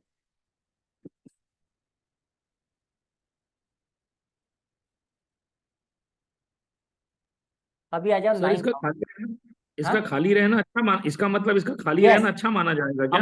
हमने लिखा था ना 2nd हाउस में 8th हाउस खाली होना चाहिए तो जैकपॉट है। Yes yes yes, thank you sir, है ना, थैंक यू सर। हमने लिखा था 8th हाउस खाली है तो बढ़िया है, और 9th हाउस में अगर कुछ है तो वो एक्टिवेट कर देगा 2nd हाउस को, तो ये को रिलेशन है। वो अपन देखेंगे तो अपना दूसरा भाव, छठा भाव और 8वां भाव, ये गंदे भाव बोले गए हैं दोनों में, वैदिक में भी और लाल किताब में भी इनको अच्छा हाउस नहीं बोला गया है कुछ एस्पेक्ट्स में। हालांकि छठा तो करोड़पति भी बनाता है, गरीब को करोड़पति बनाता है, जाएंगे उसमें। ओके, 9th हाउस है ना, वो आपका लक फैक्टर है, भाग्य स्थान, आपका भाग्य, आपकी किस्मत। और अपन किस्मत का घर भी किस्मत का आपका प्लेनेट कौन सा है वो भी निकालेंगे, ये बहुत इंटरेस्टिंग टॉपिक है। इसमें आई थिंक 10 12 15 फार्मूले हैं, उसमें से कोई एक फार्मूला लगा करके हमको निकालना है, उसमें आपकी कुंडली लगेगी, देखते हैं। वो नेक्स्ट क्लास में ही होगा शायद, क्योंकि अपने को नीच को ट्राई करते हैं कवर करने की, अगर होता है तो। हाँ, तो 9th हाउस में भाग्य आप पकड़ोगे कैसे, इसको ऐसे पकड़ोगे कि आश्विन भट्ट साहब ने क्या किया, दुनिया भर का पैसा इकट्ठा किया, घोड़ा गाड़ी सब ले लिए, बेटे को सब रेडीमेड मिल गया, और बेटा उड़ा रहा है उसको फालतू में, ये उसका नसीब है ना। लेकिन यही नसीब इसको बर्बाद भी करता है, क्योंकि नसीब वाले लोग क्या होते हैं मालूम, शांति से बैठे रहते हैं, मेरे को तो मिल जाएगा, मेरे को तो कोई पैसा दे देगा, मेरे को तो कोई जॉब दे देगा, तो ये नसीब खराब भी करता है ना। क्योंकि लाल किताब के ऊपर मैंने 9th हाउस को 2 4 5 6 जगहों से पढ़ा ना, तो जहां पर जनरल लोग बोल रहे हैं ये तो लक फैक्टर है, बट जो अच्छे एक्सपर्ट है उनका ये बोलना है कि ये अच्छा नहीं है। अगर आदमी वो ये सोचेगा नहीं यार मेरे को तो सब कुछ मिल गया, मुझे क्या करने की जरूरत है, ना ना ना, तुझे तेरे बेटे के लिए भी तैयारी करनी है, तुझे उस प्रॉपर्टी को आगे भी ले जाना है। तो अगर 9th हाउस अच्छा हो गया और बंदा समझदार हो गया, तो पापा ने मुझे इतना बना के दिया है, मैं इतना बनाता हूँ, तो फिर मजा आएगा। लेकिन वो बैठ जाएगा, बैठे बैठे खाने बैठेगा, तो खराब हो गया वो, है ना। क्योंकि नाइन्थ हाउस को किस्मत का हाउस बोला है, लेकिन ये क्या है मालूम, एक लाइन लिखी हुई है, किस्मत का स्टार्टिंग पॉइंट है। ठीक है, किस्मत का स्टार्टिंग पॉइंट है, आपका भाग्य स्टार्ट हुआ है। स्टार्ट में आपने क्या किया, पापा ने सब कुछ दे दिया तो आपका भाग्य स्टार्ट हो गया, उसके बाद में आपने रफा दफा कर दिया। समझ रहे हो ना, मतलब किस्मत से आपको रोड पे जाते हुए 8वें भाव ने आपको क्या किया, 8th हाउस में, वो 8th हाउस ने आपको क्या कर दिया, सोने का भरा हुआ कोई थैला दे दिया। 8th हाउस ने गुप्त धन दिया, लेकिन उसमें 9th हाउस का भी काम था। 9th हाउस ने आपको एक बार के लिए वो दे दिया, स्टार्ट कर दिया आपका लक फैक्टर। बट उस लक को यूज करना है पॉजिटिवली, नहीं तो आप अपना लक खराब कर दोगे। अब ये कैसे खराब कर दोगे, थोड़ा सा ध्यान देना। हमने 5th हाउस के बारे में क्या सोचा, आदमी की सोच, आदमी के संस्कार। आया समझ में कुछ? किसी एक एग्जाम्पल में ले लो कि किसी के 9th हाउस ने उसके पापा से प्रॉपर्टी दे दी, मुकेश अंबानी का लड़के की बात करते हैं, उसको सब कुछ दे दिया, उसके 9th हाउस ने उसको एक चांस दे दिया, लेकिन अगर उसके संस्कार अच्छे नहीं है, 5th हाउस डिस्टर्ब रहेगा, तो वो लड़का क्या करेगा, जियो भी बेच खाएगा, सब कुछ, जियो खाओ पियो मरो सब बेच खाएगा। तो मुकेश अंबानी को क्या करना है उस कंडीशन में कि 9th हाउस तो इसका वन टाइम के लिए स्टार्ट हो जाएगा, लेकिन मुझे 5th हाउस को टारगेट करना है, उसके संस्कार पॉजिटिव करने हैं। सब को रिलेशन है एक दूसरे के साथ में। यही हम आगे देखेंगे कि साला वाइफ का हेल्थ इश्यू क्यों है, तो यहां से भी देखना है, वहां से भी देखना है, तो मल्टीपल फैक्टर्स आएंगे। ओके।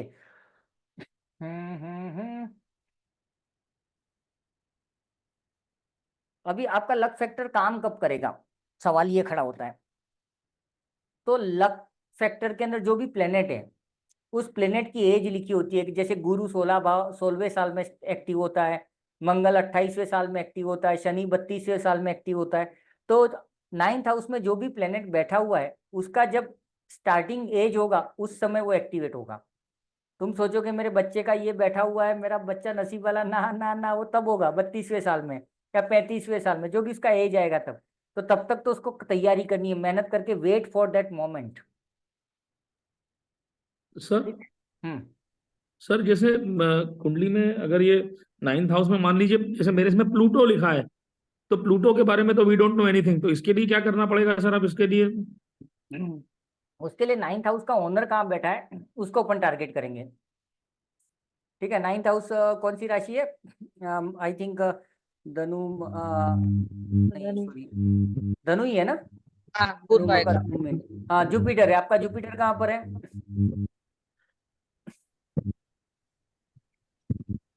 जुपिटर कहाँ पर है, म्यूट हो आप। सर फर्स्ट हाउस में। हाँ, तो अभी जुपिटर है ना, जुपिटर फर्स्ट हाउस से किसको देखता है, 5th हाउस को देखता है, ये हाउस को देखता है, वहां इसको कनेक्ट करेंगे।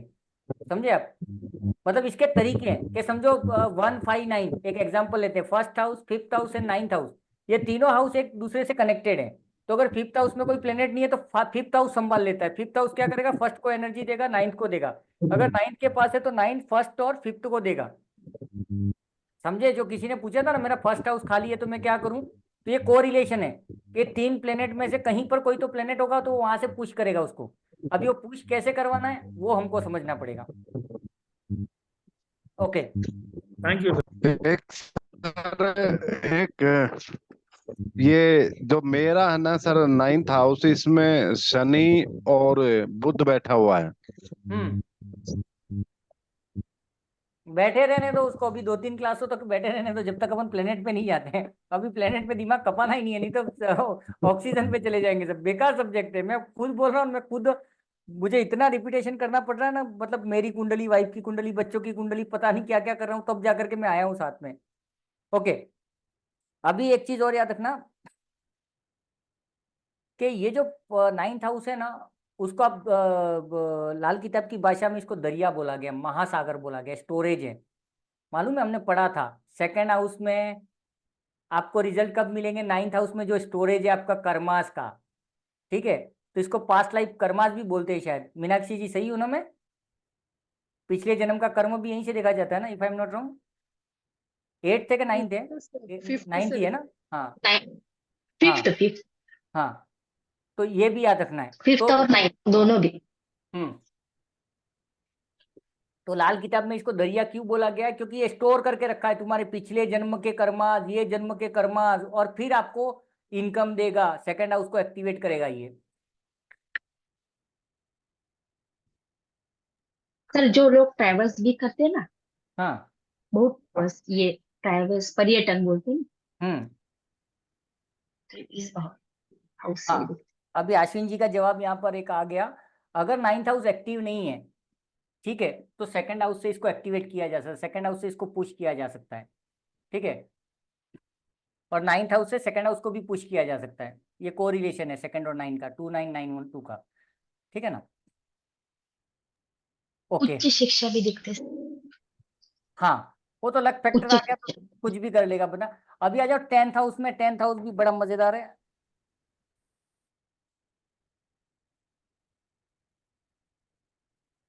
टेंथ हाउस आपके पापा हैं, पापा का घर मतलब पॉलिटिक्स है। और ये वो जगह है जो आप एक जगह पे बैठ के काम करते हो, मार्केटिंग नहीं, टेलरिंग का काम कर रहे हो, है ना, कंप्यूटर पे काम कर रहे हो, एक ही जगह पे बैठ के जो काम करते हो उसकी बात करता है, घूमने फिरने वाले जॉब की बात नहीं कर रही है।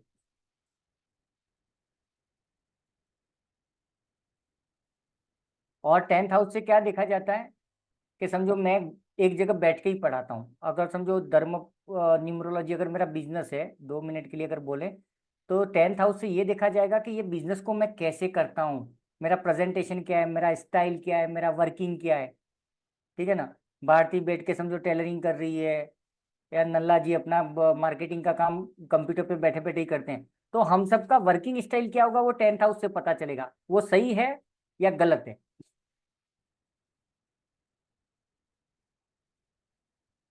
और आप जो काम कर रहे हो उसका पब्लिक इफेक्ट कैसा है, इसीलिए इसको पॉलिटिक्स का हाउस क्यों बोला गया है, कि जो नेता हैं उनका बहुत अच्छा इंप्रेशन है पब्लिक के ऊपर, उनका काम करने का स्टाइल अच्छा है। जैसे नितिन गडकरी को पकड़ लो, है ना, उन्होंने जब से आए हैं तो इंफ्रास्ट्रक्चर और रोड पे बहुत काम हो रहा है, बंदा बहुत मेहनत कर रहा है, मजा आ जाता है। तो उसका पब्लिक इफेक्ट क्या है, उसका वर्किंग स्टाइल क्या है, तो वर्किंग स्टाइल 10th हाउस से देखेंगे, है ना। लेकिन 10th हाउस के साथ में कंपलसरी एक चीज और है, 6th हाउस हमारे पास अच्छा होना चाहिए, नहीं तो 6th हाउस क्या करेगा, कर्जा बढ़ा देगा, दुश्मन बढ़ा देगा और हमको डुबा देगा। को रिलेशन देखो, 10th एंड 6 का को रिलेशन है, तो समझो आपका 10th हाउस अच्छा है लेकिन 6th हाउस में बेकार कोई प्लेनेट बैठा है तो वो पटक देगा, आपके 4 दुश्मन खड़े कर देगा और कर्जा में दबा देगा आपको, खत्म कहानी।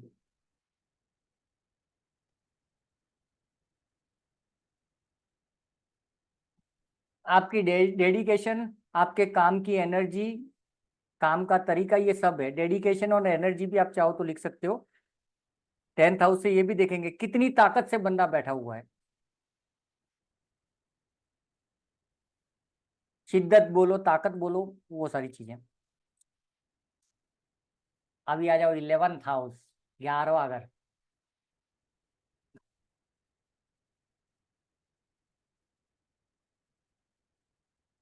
बड़े भाई मतलब बड़े भाई बहन, ठीक है ना, बड़ा भाई भी आ गया, बड़ी बहन भी आ गई, आपके दादा भी आ गए, बड़े लोग मतलब, और आपका प्रॉफिट।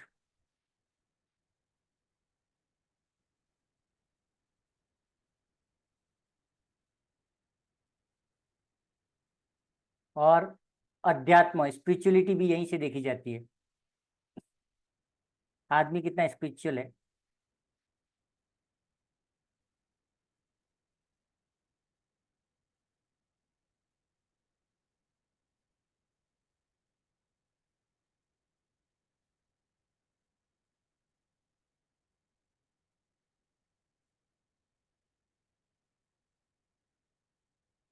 ये ऐसा प्लेनेट है ना, या इसको एक एग्जांपल से अपन समझने की कोशिश करें तो, कि अगर यहाँ पे समझो अच्छे प्लेनेट बैठे हुए हैं ना, तो इसको माँ बाप की कितनी भी प्रॉपर्टी मिल जाए, कुछ भी मिल जाए ना, वो खत्म हो जाएगी, लॉस हो जाएगी।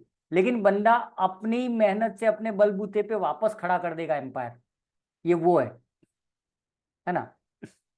और उसी से उसको खुशी मिलेगी। पहली बात तो मम्मी पापा से 1 रुपया नहीं लेगा, इससे आपको पता चल जाएगा आपका 11th हाउस एक्टिव है कि नहीं। प्रैक्टिकली सोच लो थोड़ा सा, अगर आपको मम्मी पापा अपने बाप दादाओं का 1 रुपया नहीं चाहिए, वो अगर आपका एक सेल्फ रेस्पेक्ट है, आपका आत्मसम्मान है, और आपने बलबूते पे खड़े हो रहे हो, तो 11th हाउस कहीं ना कहीं अच्छा ही है। और गलती से हमको मिल जाता है ना, तो वो टिकता भी नहीं है हमारे पास में, ये भी 11th हाउस का एक नेचर है। हम खड़ा करेंगे।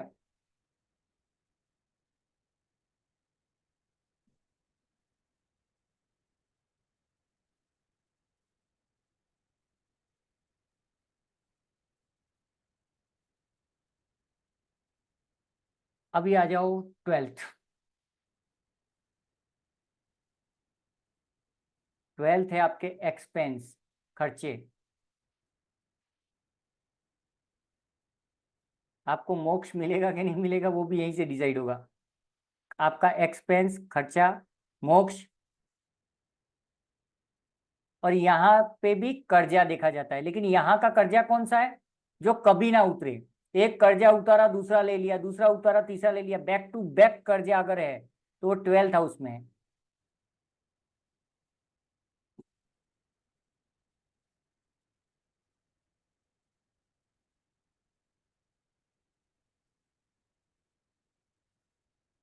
मतलब 12th हाउस को एक देसी तरीके से समझे ना, शोबाजी पे खर्चा करने का।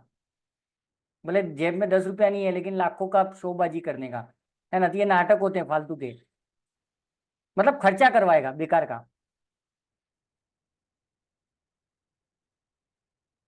और अगर यहाँ पर एंटी मतलब नेगेटिव प्लेनेट अगर यहाँ पर बैठ गए ना, और सेकंड हाउस और यहाँ पर सेकंड एंड 12th में अगर नेगेटिव प्लेनेट बैठ गए ना, तो ऐसी बीमारियां देगा जो कभी ठीक ही नहीं होगा। कोई भी बीमारी ठीक नहीं होगी। बुखार आ गया तो भी ठीक नहीं होगा। तो अगर हमारे पास ऐसी कोई डिसीज है जो ठीक ही नहीं हो रही है, तो सेकंड एंड 12th हाउस दोनों को देखा जाएगा। वहां पे कौन कौन से प्लेनेट है, वो एंटी तो नहीं बैठे हुए हैं।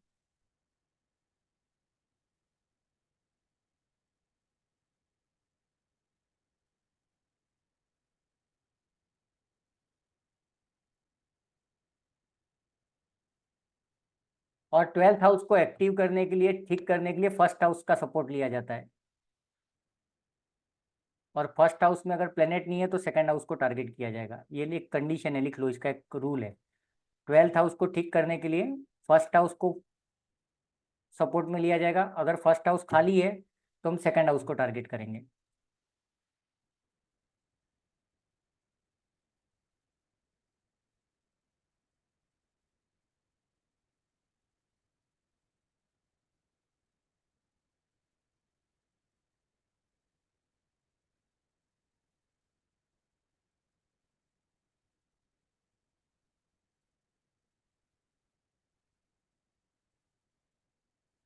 हो गया डाइजेस्ट? अभी तक एनर्जी बचा है, जाए आगे कि ज्यादा हो गया? हैं? सर सर यहीं आगे यहीं तक, धीरे धीरे धीरे धीरे यहीं तक, हाँ? फिर चक्कर आ जाएंगे। नहीं वो तो है थोड़ा बहुत एक्चुअली में, वो तो ये तो बहुत लंबा है, मुझे पता नहीं, शुरू तो करके बैठ गया हूँ, खत्म कब होगा, है ना। क्योंकि ये बेकार सब्जेक्ट ले लिया। न्यूमरोलॉजी नहीं है कि मैं 15-20 दिन में घसीट पसीट के पीट कर दूंगा, क्योंकि बहुत चीजें। एक काम करो, अपन ज्यादा नहीं करते हैं, एक 15-20 मिनट और ले लेते हैं। नेगेटिव प्लेनेट में थोड़ा सा घुसते हैं, है ना। नेगेटिव प्लेनेट में थोड़ा सा मजा आ जाएगा। एक दो भाव देख लेते हैं, तो क्या है, थोड़ा सा मेंटली आप लोग तैयार भी हो जाओगे, थोड़ा कनेक्ट कर पाओगे तो मजा आएगा। अभी हम क्या देखने वाले हैं इन शॉर्ट, हमने पहले तो देख लिए सारे हाउसेस। अभी पॉजिटिव प्लेनेट के अंदर नहीं जा रहे हैं, हम पहले नेगेटिव उठाते हैं।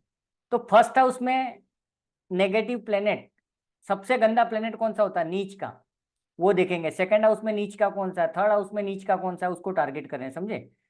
तो नीच इसमें लिख दो, लाल किताब में नीच के ग्रह, ठीक है, ऐसा टाइटल डाल दो, नीच के ग्रह या नीच के प्लेनेट। फिर नीचे डाल दो फर्स्ट हाउस। मतलब फर्स्ट हाउस में सबसे ज्यादा नेगेटिव कौन है? यूं एक तरीके से देखा जाए तो नीच सबसे बेकार हालत में कौन हो जाता है?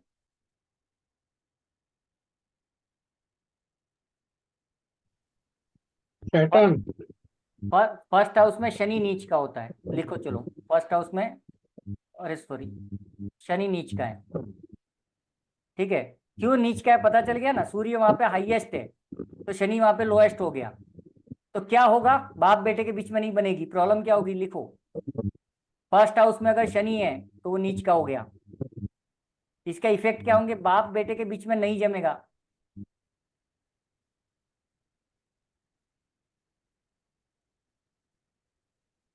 बंदे को जॉब में शांति नहीं मिलेगी, मतलब काम धंधे में स्टेबिलिटी रहेगी नहीं, क्योंकि शनि और सूर्य के बीच में लफड़ा हो गया है यहाँ पे एक तरह से।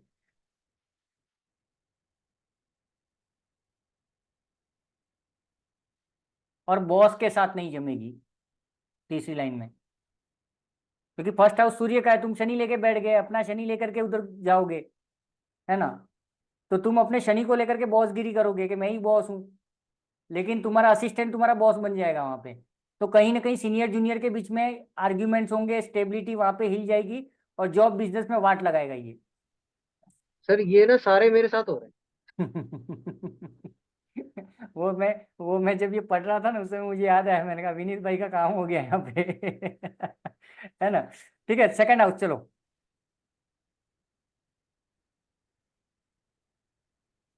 सेकंड हाउस में कोई भी ग्रह नीच का नहीं होता है, ठीक है। क्यों नहीं होता है, उसका आंसर ये है कि ये दो बड़े गुरुओं का घर है, बुध और सॉरी शुक्र और गुरु का।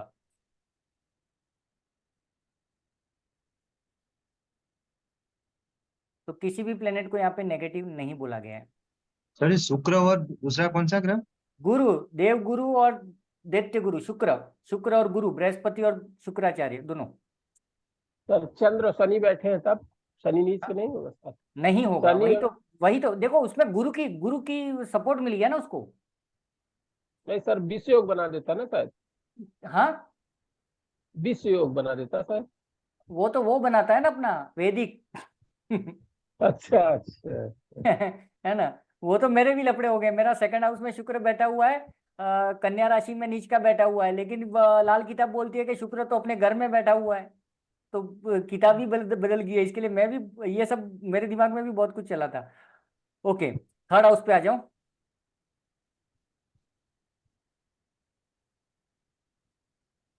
तीसरे घर में केतु और शनि दोनों बेकार हैं, और लकीली मेरा शनि वहां पे है। थर्ड हाउस, पराक्रम भाव, हमने पढ़ा था, ठीक है ना। मेरा शनि और केतु दोनों तीसरे भाव में। वाह, मजा आ गया। चलो मुझे थोड़ा सुकून मिला, मैं अकेला नहीं हूँ। शनि है क्या सर? हाँ, मेरा पराक्रम भाव में शनि बैठा हुआ है, थर्ड हाउस, ठीक है। ओके, मेरे तो राहु बैठा है सर। और यहाँ का अभी थोड़ा समझना है, यहाँ पे थर्ड हाउस में थर्ड हाउस में कौन है? शनि और केतु दोनों खराब है, थोड़ा समझना। शनि और केतु खराब है, हमने लिख दिया। और यहाँ पे हाईएस्ट एनर्जी किसकी है? मंगल की। उच्च का ग्रह कौन सा है?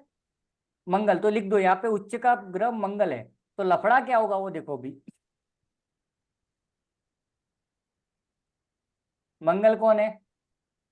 हमारा खून होता है बॉडी में, हमारी ताकत होती है। और केतु उसमें करंट दे देता है, सत्यानाश जाए, शॉर्ट टेम्पर्ड आदमी। है ना। इसको ऐसे समझना पड़ेगा, क्योंकि लाल किताब ऐसे ही बात करती है कि ये करंट है, ये हवा है, ये पानी है ना। तो थोड़ा इजी है लाल किताब का वो तरीका। मंगल क्या है? ब्लड है, आपकी बॉडी का ब्लड है वो मंगल है, लाल है। और केतु यहाँ बैठ गया, अगर कैसे बैठा समझना, मंगल नहीं बैठा है वहां पे, ध्यान देना, मंगल नहीं है वहां पे सिर्फ जाके बैठा है केतु। लेकिन कहाँ पर बैठा है? मंगल के उच्च घर में। तो वो जाकर के क्या करता है, वो मंगल बैठा हुआ उसको करंट दे देता है, तो आदमी तन तन तन तन तन तन शॉर्ट टेम्पर्ड। आया समझे, ये चीज है। और सर एक चीज समझ नहीं बस आया। आपसे फोड़े सवाल फुंसी, पूछो। फोड़े फुंसी भी यही देगा, क्योंकि गर्मी कर देगा। अगर ये यहाँ पर केतु और शनि आ गए तो बॉडी में फोड़े फुंसी जो हो जाते हैं, यहाँ पर केतु ज्यादा गेम कर देता है। आपको है क्या नाम है भाई साहब, केतु वाले? सर फोड़े, जसराज यार, केतु और शनि अरे दोनों साथ में क्या फोड़े फुंसी कभी हुए थे? नहीं, फोड़े घूमते नहीं, पर हाँ, शरीर में गर्मी बहुत है, बिना हाँ बुखार के गर्म रहते हैं। बराबर। पसीना सर्दी में भी आता है, वो बात सच है, और मेरे शॉर्ट भी ना टेम्पर्ड सर, भी। मेरे भी केतु है, लेकिन मेरे बचपन में निकले थे फोड़े फुंसी, सारे फेस पे निकले थे। हाँ तो अभी लेकिन देखो, फिर नहीं सर निकले। वो तो नॉर्मल है ना, एक हिसाब से देखा जाए तो सभी बच्चों नहीं को होते ऐसा हैं। पूरा पूरा फेस भर गया था मेरा, यहाँ पे पूरा ऐसे दवाई लगी रहती थी ऐसे। अच्छा अच्छा, नहीं हमारे यहाँ वो अच्छा बड़ा बोलते हैं, माता जी निकलते क्या बोलते हैं, हाँ तो हाँ बचपन में हुआ था एक बार। वो तो निकली थी, मैं वैसे ही बता रहा हूँ, फोड़े फुंसी अलग से निकले थे मेरे फेस पे। अभी इसको समझो, अच्छा इसको अभी समझो। ये जो होता है वो क्यों होता है, कहीं ना कहीं खून की प्रॉब्लम बोली जाती है ना हमको, बॉडी में जो गर्मी है खून की बोली जाती है। तो थर्ड हाउस क्या है, मंगल है, आपका ब्लड, ठीक है। वहां पे मंगल नहीं बैठा हुआ है, हम मंगल की बात नहीं कर रहे, लेकिन उच्च मंगल है वो, मंगल की ताकत है वहां पे। वहां पे केतु ने करण दे दिया, और अगर बुध चला गया तो बुध वहां पे एसिड फेंक देगा ब्लड में, तो ये फोड़े फुंसी वो एसिड से आ जाते हैं। तो बुध यहाँ पर एसिड है और केतु यहाँ पे करंट है। ऐसे समझेंगे ना तो थोड़ा मजा आएगा, कनेक्ट कर पाएंगे। सर सर हाँ मेरी नॉर्मल कुंडली में जहाँ पे मंगल लिखा है वहां पे 3 है, हाँ, तो यानी कि मेरा मंगल ही थर्ड हाउस में है। मतलब तीसरे भाव में बैठा है क्या, वो देखो ना, फर्स्ट नहीं, सेकंड तीसरे भाव में नहीं, वहां पे नंबर भी 3 लिखा है और मंगल लिखा है। वैसे उसका हाउस जो है वो 1 2 3 4 5 6 7 9th में है। नहीं, हम तीसरे हाउस की बात करें, थर्ड हाउस। लाल किताब में क्या, तीसरा घर तीसरा ही है, वहां पे तीसरी राशि ही है। अभी देखो यहाँ पे बुध कैसे घुसेड़ा मैंने, किसी को क्लिक हुआ, क्योंकि तीसरा घर है तो राशि कौन सी हो गई, तीसरी राशि हो गई। तीसरी राशि कौन सी है, मिथुन। मिथुन। मिथुन का मालिक कौन है, बुध। स्वामी बुद्ध। यहाँ पे बुध भी घुस गया, तो बुध बैठे बैठे मस्ती कर देता है वहां पे, एसिड बना देगा वो बैठे बैठे, तुम लोग मजे करो यूं। केतु यहाँ पे है ना, पैरालिसिस देता है, ठीक है, नर्वस डिसऑर्डर, पैरों की तकलीफ, प्राइवेट पार्ट की तकलीफ देता है, लिख लो इसको। अगर थर्ड हाउस में केतु है, पैरालिसिस, न्यूरोलॉजिकल जो भी प्रॉब्लम होती है वो।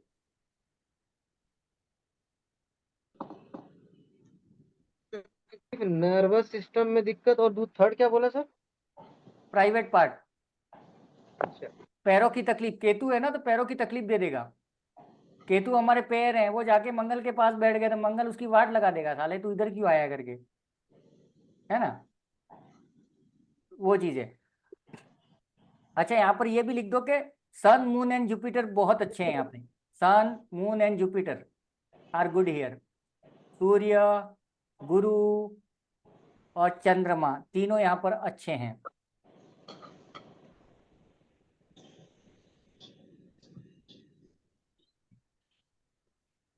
तो क्या करो, चने की दाल दान कर दो,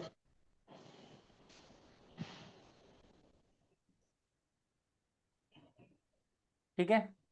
या फिर यहाँ पे गड़बड़ किसने की है मालूम है, लॉजिक समझो, बड़ा मजा आएगा। यहाँ पे सारा गेम खराब कर दिया केतु ने, केतु घुस गया तो, है ना, केतु ने पूरा इन्फेक्शन फैला दिया। तो केतु को सपोर्ट चाहिए, सपोर्ट के लिए क्या करो मालूम है, केतु तुम्हारे कान है, वहां पे सोना डाल दो कान में, जुपिटर उसको सपोर्ट कर देगा, ये भाई चुप बैठ शांति रख, थोड़ा सपोर्ट में उतर जाएगा। क्योंकि मंगल ने पंगा ले लिया केतु से, तो केतु को हिला दिया उसने, पैरों की तकलीफ दे दी, प्राइवेट पार्ट की तकलीफ दे दी, नर्व को हिला दिया। तो हम यहाँ पे केतु को सपोर्ट दे देंगे, और केतु को सपोर्ट जुपिटर ही देता है, क्योंकि वो दोनों एक जैसे हैं।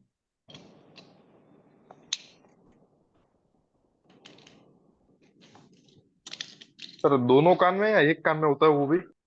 दोनों कान में भी पहन लो, केतु तो केतु ही है दोनों कान में। वहां पे हमने गुरु डाल दिया। मैं एक्चुअली में एक ज्वेलर्स को बोल बोल के थक गया हूँ, साला दे नहीं रहा, तो मैंने तो चोटी रख ली अभी। है ना, मैं ढूंढ रहा हूँ बट मिल नहीं रहा है, क्योंकि ये थोड़ा टाउन टाइप का इलाका है ना, मुझे चाहिए केतु, उसके रीजन है, क्योंकि मेरा फोर्थ हाउस में, आगे अपन देखेंगे। ओके, अच्छा, पितृदोष भी देता है यहाँ पर, हाँ केतु। और ये कैसा पितृदोष देता है कि आने वाली नस्लें खराब हो जाती हैं हमारी, हमारे बच्चों में कोई हेल्थ इश्यूज हो गया, है ना, ये सब भी है यहाँ पर। इसके लिए यहाँ पर अगर केतु देखते हो किसी का, तो देख लेना उसके बच्चे कैसे हैं, बच्चों में कोई प्रॉब्लम है क्या, या अगर उसको हेल्थ इश्यूज है, स्किन प्रॉब्लम है, तो केतु को इमीडिएटली कवर कर लो खपाक से।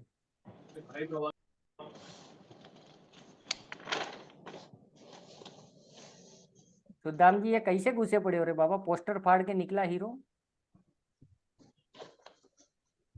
ये अच्छा है, जाली यार आया जाली खोल के मेरा यार है। ओके, चलो फोर्थ हाउस ले लो भी, लास्ट आज का, नहीं जाना आगे। तो फोर्थ हाउस में मंगल नीच का होता है, फोर्थ हाउस में मंगल नीच का होता है, पैसों की बर्बादी भाई साहब।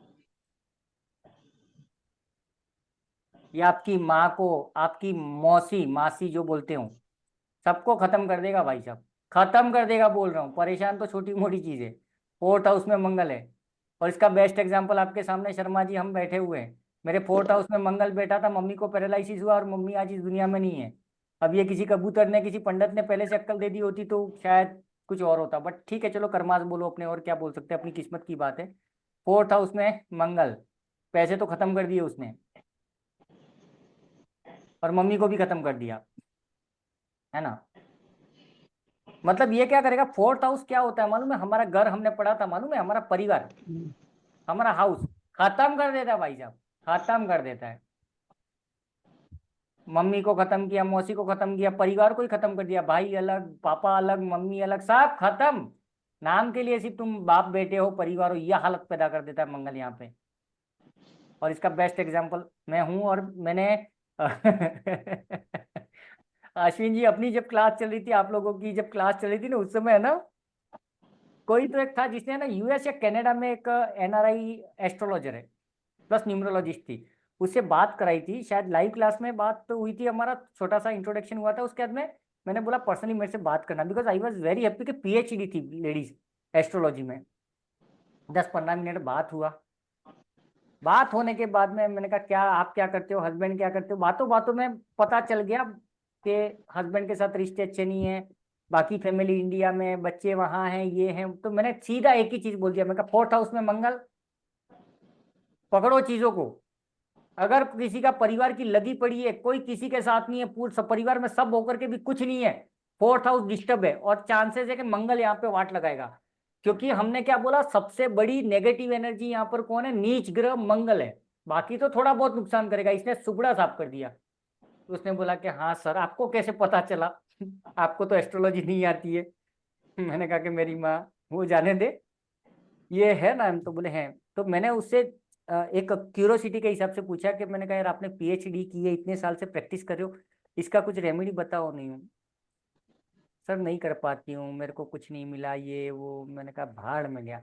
पर नसीब से देखो, ऊपर वाले ने सुनी, भले लेट आया, लाल किताब में आ गया मैं। अभी निकालूंगा, सबके रास्ते निकालूंगा, मजा आएगा।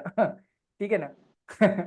ओके सर एक बात बोलूं, हाँ, ये लक्षण आपने मंगल के बताए, परिवार का टूट जाने, ये किसी और ग्रह के भी होने से हो सकता है? हम अभी क्या देख रहे हैं, देखो 2 प्लेनेट की बात कर रहे हैं, एक तो हाईएस्ट एनर्जी उच्च का ग्रह, और एक नीच का ग्रह।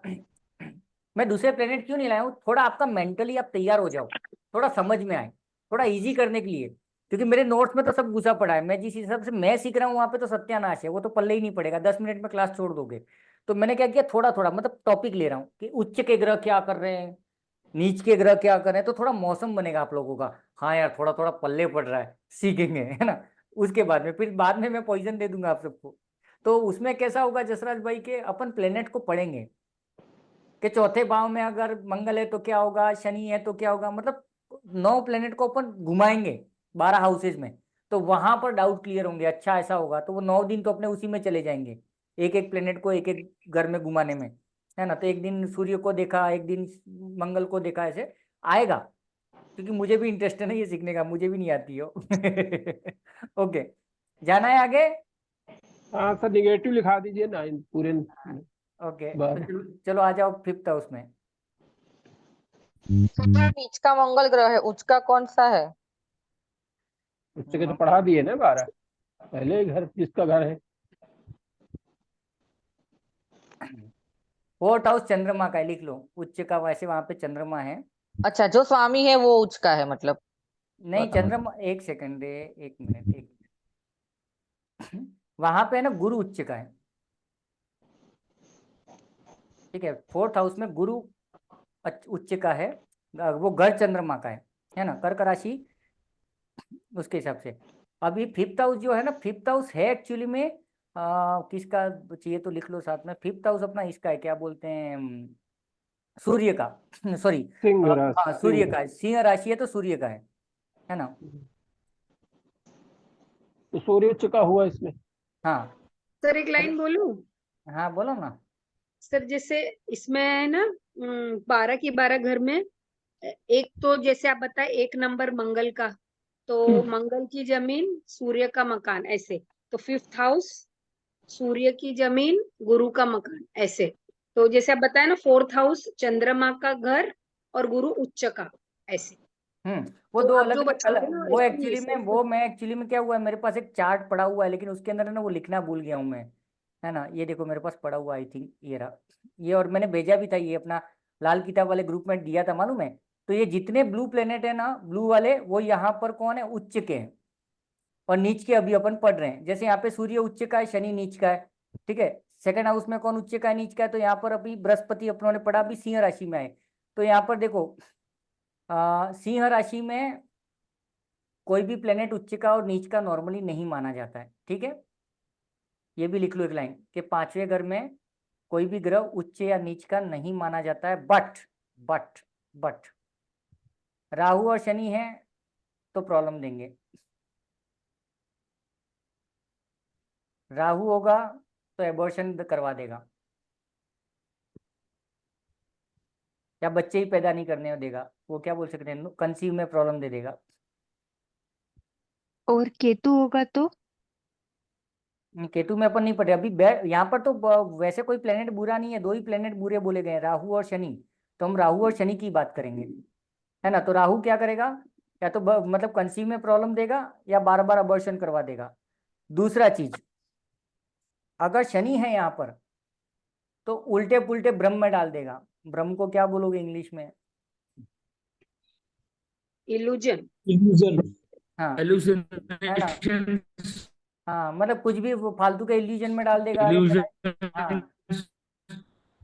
मेरे पे तांत्रिक टोटका कर दिया है किसी ने मेरा, तो ये है ना वो है ना, ऐसे इसमें डाल देगा ये। 6th हाउस में आ जाओ।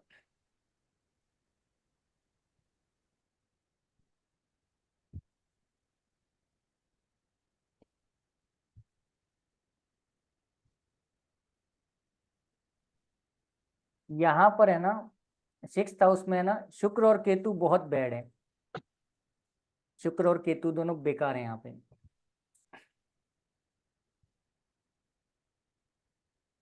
शुक्र जो होता है ना वो बॉडी की वाइट सेल्स होती हैं, ब्लड में जो वाइट सेल्स होते हैं ना, सफेद रक्त कणिकाएं क्या बोलते हैं, वाइट ब्लड सेल्स, WBC। हाँ हाँ WBC है। और फीमेल के अंदर जो एग बनता है ना कंसीव होने के लिए, जो प्रेगनेंसी में, वो एग भी वीनस होता है। अंडपेश। हाँ अंडकोश, यस, अंडाणु के क्या बोलते हैं वो, ठीक है। और ये सीरियस हेल्थ इशू देगा उस प्राइवेट पार्ट को लेकर के, उस एरिया को लेकर के ना, इन्फेक्शन फलाना ढिमका ये सब चीजें प्रॉब्लम करेगा। ये दोनों बैड जो प्लेनेट है वहां पर अगर हैं तो। यहाँ पर अच्छे रिजल्ट के लिए बुध और केतु हैं।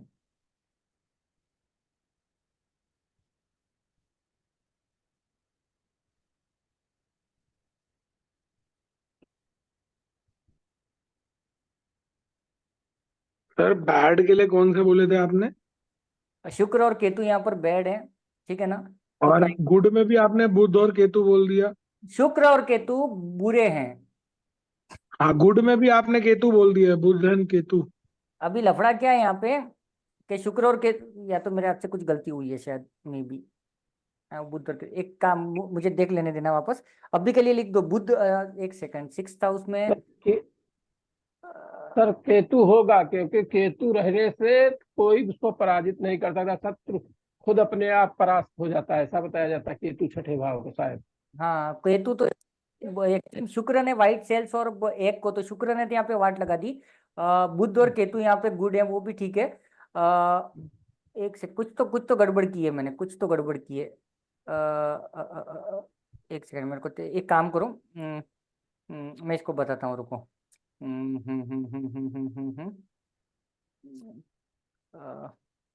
अच्छा एक और चीज लिख दो।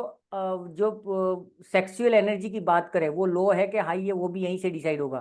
कुछ लोगों में एकदम पागलपन होता है तो वो भी यहीं से डिसाइड होगा, और लो है तो भी यहाँ से ही डिसाइड होगा। और इसकी रेमेडी क्या है, दही का यूज करो, और जो ये होता है ना फिटकरी क्या बोलते हैं उसको, लाल दवा, उससे मतलब थोड़ा सा उसको साफ करो डेली।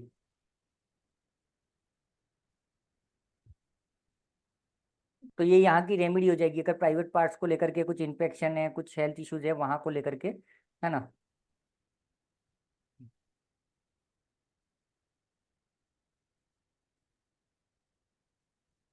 बुध और केतु तो अच्छे हैं, शुक्र और केतु बैड हैं। कुछ तो गड़बड़ किया है मैंने, कुछ तो टाइपिंग वाइपिंग में लिखने में कुछ तो गलती हुआ है मेरे से। सर हो सकता है शुक्र के साथ लक्षण केतु बैठे तभी उस घर में ऐसा हुआ। बुध और केतु अच्छे हैं वो कंफर्म है, लेकिन जी शुक्र और केतु जो डाले ना वहां गलती हुआ है कुछ तो, क्योंकि बुध केतु अच्छे हैं वो तो मुझे ध्यान में है उसका कहानी, है नहीं, ना। शुक्र और केतु यदि साथ में बैठे तो ऐसा तो नहीं है सर, क्योंकि प्राइवेट युक्ति पार्ट वाला आ रहा है ना। हाँ, बुध बुध बुध देखने दो, चलो उसको कवर करते हैं, इसको थोड़ा सा एक लाइन छोड़ दो उसके लिए, मेरे को देखने दो, क्योंकि मुझे 4-5 जगह पे ढूंढना पड़ेगा, मैंने नोट्स भी इतना शफल करके रखे हैं ना। हाँ, 7th हाउस,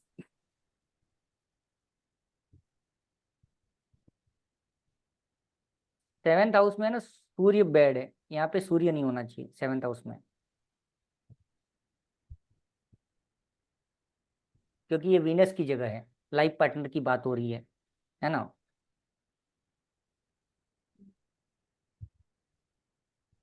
और लाल किताब में शुक्र को क्या बोला गया है, सॉफ्ट, एकदम रुई जैसा, और सूर्य क्या है, फायर है। तो जब भी सूर्य यहाँ पर आ जाएगा इसका रुई का धधकती आग लगा देगा, तो यहाँ पर क्या हो जाएगा, सूर्य नहीं होना चाहिए, कभी भी नहीं होना चाहिए। ये पापा से दूर कर देता है 2 तरीके से, या तो पापा गांव में है मैं यहाँ पे हूँ, या पापा जय सिया राम हो गए, आइदर कुछ भी हो सकता है। मेरे वाइफ के केस में 7th हाउस में सूर्य बैठा है, और उसके पापा जब वो पैदा हुई उसके 1.5 साल के अंदर उसके पापा एक्सपायर हो गए। देखो इसका आंसर यहाँ लाल किताब ने दिया, पापा को खो दिया एक बेटी ने। क्योंकि क्या हुआ मालूम है, ये दिमाग में मेरे चल रहा था काफी टाइम से, हमारी शादी हुई उसके बाद में ये जब इमोशनल टॉपिक्स आए सामने, तो किसी ने तो उसकी फैमिली मेंबर में बोला था कि हमने दिखाया था ज्योतिष को, तो किसी ने कुछ नहीं बोला। फिर मेरा एक फ्रेंड था अब बॉम्बे में, गिरीश करके, उसको मैंने एक बार बताया था, तो उसने बोला कि तेरी वाइफ पे ना वो पनौती थी तेरे पापा के लिए, उसकी वजह से। बट उसने मुझे समझाया, बट वो वैदिक वाला अपने पल्ले पड़ा नहीं उस टाइम पे। बट देखो आंसर यहाँ मिल गया आज, केतु है क्या सर? सूर्य है 7th हाउस में वाइफ के, उसने पापा को निपटा दिया, ठीक है। और रीजन क्या है, 7th हाउस मतलब सूर्य और शुक्र दोनों एक दूसरे के दोस्त नहीं है लाल किताब में, ये चाहिए तो लिख लो नीचे, वीनस एंड सन, शुक्र और सूर्य एक दूसरे के साथ में अच्छे नहीं हैं। और वैसे भी देख लो, हमने मोबाइल न्यूमरोलॉजी में 1661 को क्या बोला है, बेकारी बोला है, वही यहाँ लाल किताब में भी प्रूव हो गया। 16 नंबर नो इनकम दे देगा, अकेला कर देगा, है ना। तो वो सारी चीजें, उसके बाद में लाइफ पार्टनर को हेल्थ इश्यूज देगा, बधाई हो, baccarat jalebi. 8th house,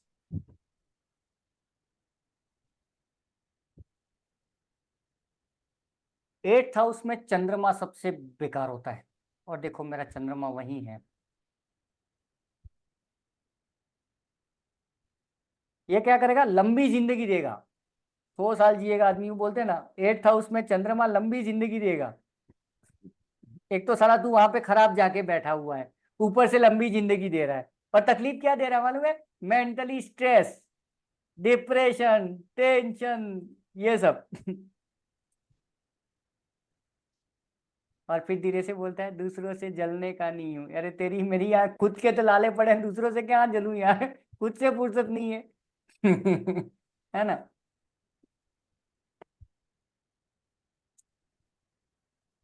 ninth house,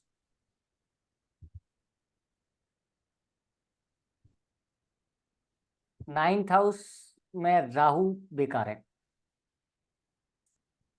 ये जुपिटर का एरिया है, ठीक है। और जुपिटर को लाल किताब में ऑक्सीजन बोला गया है, ताजा हवा बोला गया है, और राहु को धुआं बोला गया है। तो वो बेचारा ताजी हवा छोड़ता है, और ये धुआं धुआं करके पूरा किस्मत की बैंड बजा देता है। सर जी एक बार रिपीट करना है प्लीज। 9th में 9th हाउस में राहु बेकार है, क्योंकि ये जुपिटर का घर है, और जुपिटर को लाल किताब में ताजा हवा बोला गया है, ऑक्सीजन बोला गया है, और राहु को धुआं बोला गया है। तो वो तुम्हारा किस्मत जगाना चाहता है जुपिटर, और ये जाके वहां पे धुआं धुआं करके पूरा कंफ्यूज कर देता है। गुरु चांडाल योग बोलते हैं ना, वो हो गया एक तरह से, कि गुरु को डिस्टर्ब कर दिया इसने कहीं ना कहीं, ब्रह्म मतलब ब्रह्म में डाल दिया। 10th house.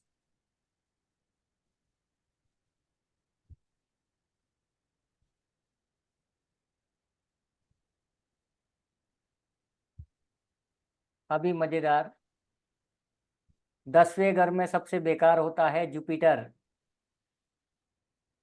किसी का है? मेरा हाँ हाँ जी मेरा। हाँ, तो यहाँ पर है ना, यहाँ पर सॉरी टू से, बट मैं अपनी अपनी स्टाइल में बोलूंगा, तुम लोग और एक और भी है कोई तो, ये लोग है ना पापा के लिए पनौती हैं। याद रखना 10th हाउस में जब भी, क्योंकि 10वां घर हमने क्या लिखा है, देखो ऊपर टाइटल क्या लिखा था, पापा का घर है वो। 10वें घर में जुपिटर, जुपिटर कौन होता है? बच्चा होता है। जुपिटर जब भी पैदा हुआ 10वें घर में, पापा के इनकम की लग जाती है तबीयत वाली। पिता भी नहीं रहते सर, कम एज में पिता भी जाते। पिता है? हाँ पिता तो है भी, नहीं 80-82 साल के। नहीं, मेरे पास में 2-4 केस है, ये स्टडी किया मैंने, तो पिता तो हैं, बट पिता के इनकम की लगा दी है तबीयत से, क्योंकि ये शनि का इलाका है, और यहाँ पे कौन घुसा है? जुपिटर। गुरु के साथ और भी है, चंद्र भी है, मंगल भी है, राहु भी है। नहीं वो सर चलता इसमें था, नहीं इसने वाट किसने लगाई? गुरु ने। अभी लफड़ा क्या हुआ देखो, शनि चालाक है, लिख लो इसको, शनि चालाक है और गुरु तो साधु है, ठीक है, तो इसने घुमा दिया बुद्धि को। सर और ये, शुक्र और सूर्य भी बैठे हैं साथ में। और इनकी इनकम भी अच्छे से नहीं रहती, याद रखना, इनकी इनकम भी अच्छे से नहीं रहती। अभी जुपिटर को ही टारगेट करो, नहीं तो भटक जी सर। जाएंगे हम वो 2-3 ग्रहों में। शनि को हमने क्या बोला? चालाक है वो, है ना, चतुर है। और जुपिटर है वो साधु है यार, संत महात्मा है, सीधा साधा भोला वाला आदमी। तो जिसका भी 10th हाउस में जुपिटर है ना, सबसे पहला काम तो क्या करो मालूम है? चालाक बनो, थोड़े से स्मार्ट बनो, नहीं तो जॉब में भी नहीं टिक पाओगे, इनकम में भी नहीं टिक पाओगे, कुछ नहीं कर पाओगे, क्योंकि जुपिटर बोला वाला है। थोड़े से चालाक बन जाओगे ना तो तुम शनि के साथ में निपट लोगे। शनि तुम्हारी इज्जत करता है जुपिटर की, क्योंकि देवगुरु है वो, ना नहीं बोल रहा है, लेकिन वो उसको बेवकूफ बना देता है जुपिटर को, तो जुपिटर को थोड़ा चालाक होना पड़ेगा। तो थोड़ा सा क्लेवरनेस लाओ यहाँ पर,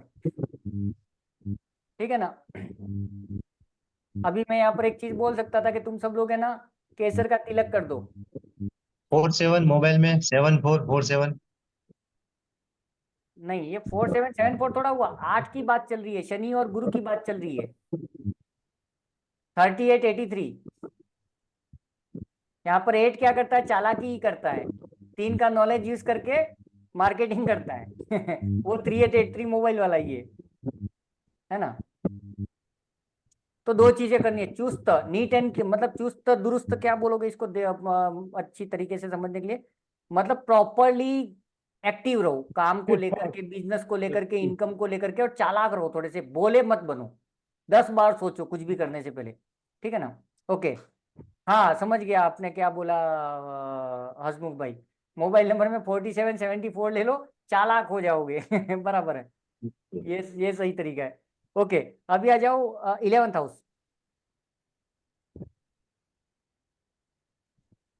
11th हाउस में भी कोई भी बैड प्लेनेट नहीं होता है, ठीक है ना।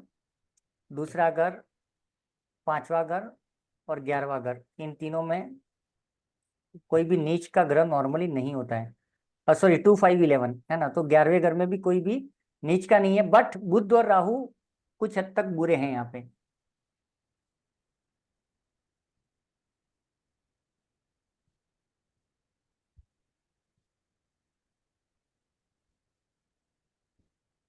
और लास्ट लिख दो 12th हाउस। 12th हाउस में बुध बहुत बेकार है। बुध और राहु हाँ, दोनों। बुद्धि बुद्धि का सत्यानाश कर देगा। अभी कैसे करेगा मालूम है? बुध को हमने क्या बोला है, सॉरी 12th हाउस को हमने क्या लिखवाया था? खर्चा, है ना। अगर तुम्हारा यहाँ पे बुध आ गया तो तुमको शोबाजी में, मैं तो बड़ा आदमी हूँ, फालतू के खर्चे करवा देगा, बुद्धि भ्रष्ट, है ना। और अगर राहु यहाँ पर आ गया 12th हाउस में, तो ये ऐसे सपने देखेगा ना जिसका कोई लेना देना ही नहीं है, पूरे होने तो दूर की बात है, हवाई किले बनाएगा बकवास वाले।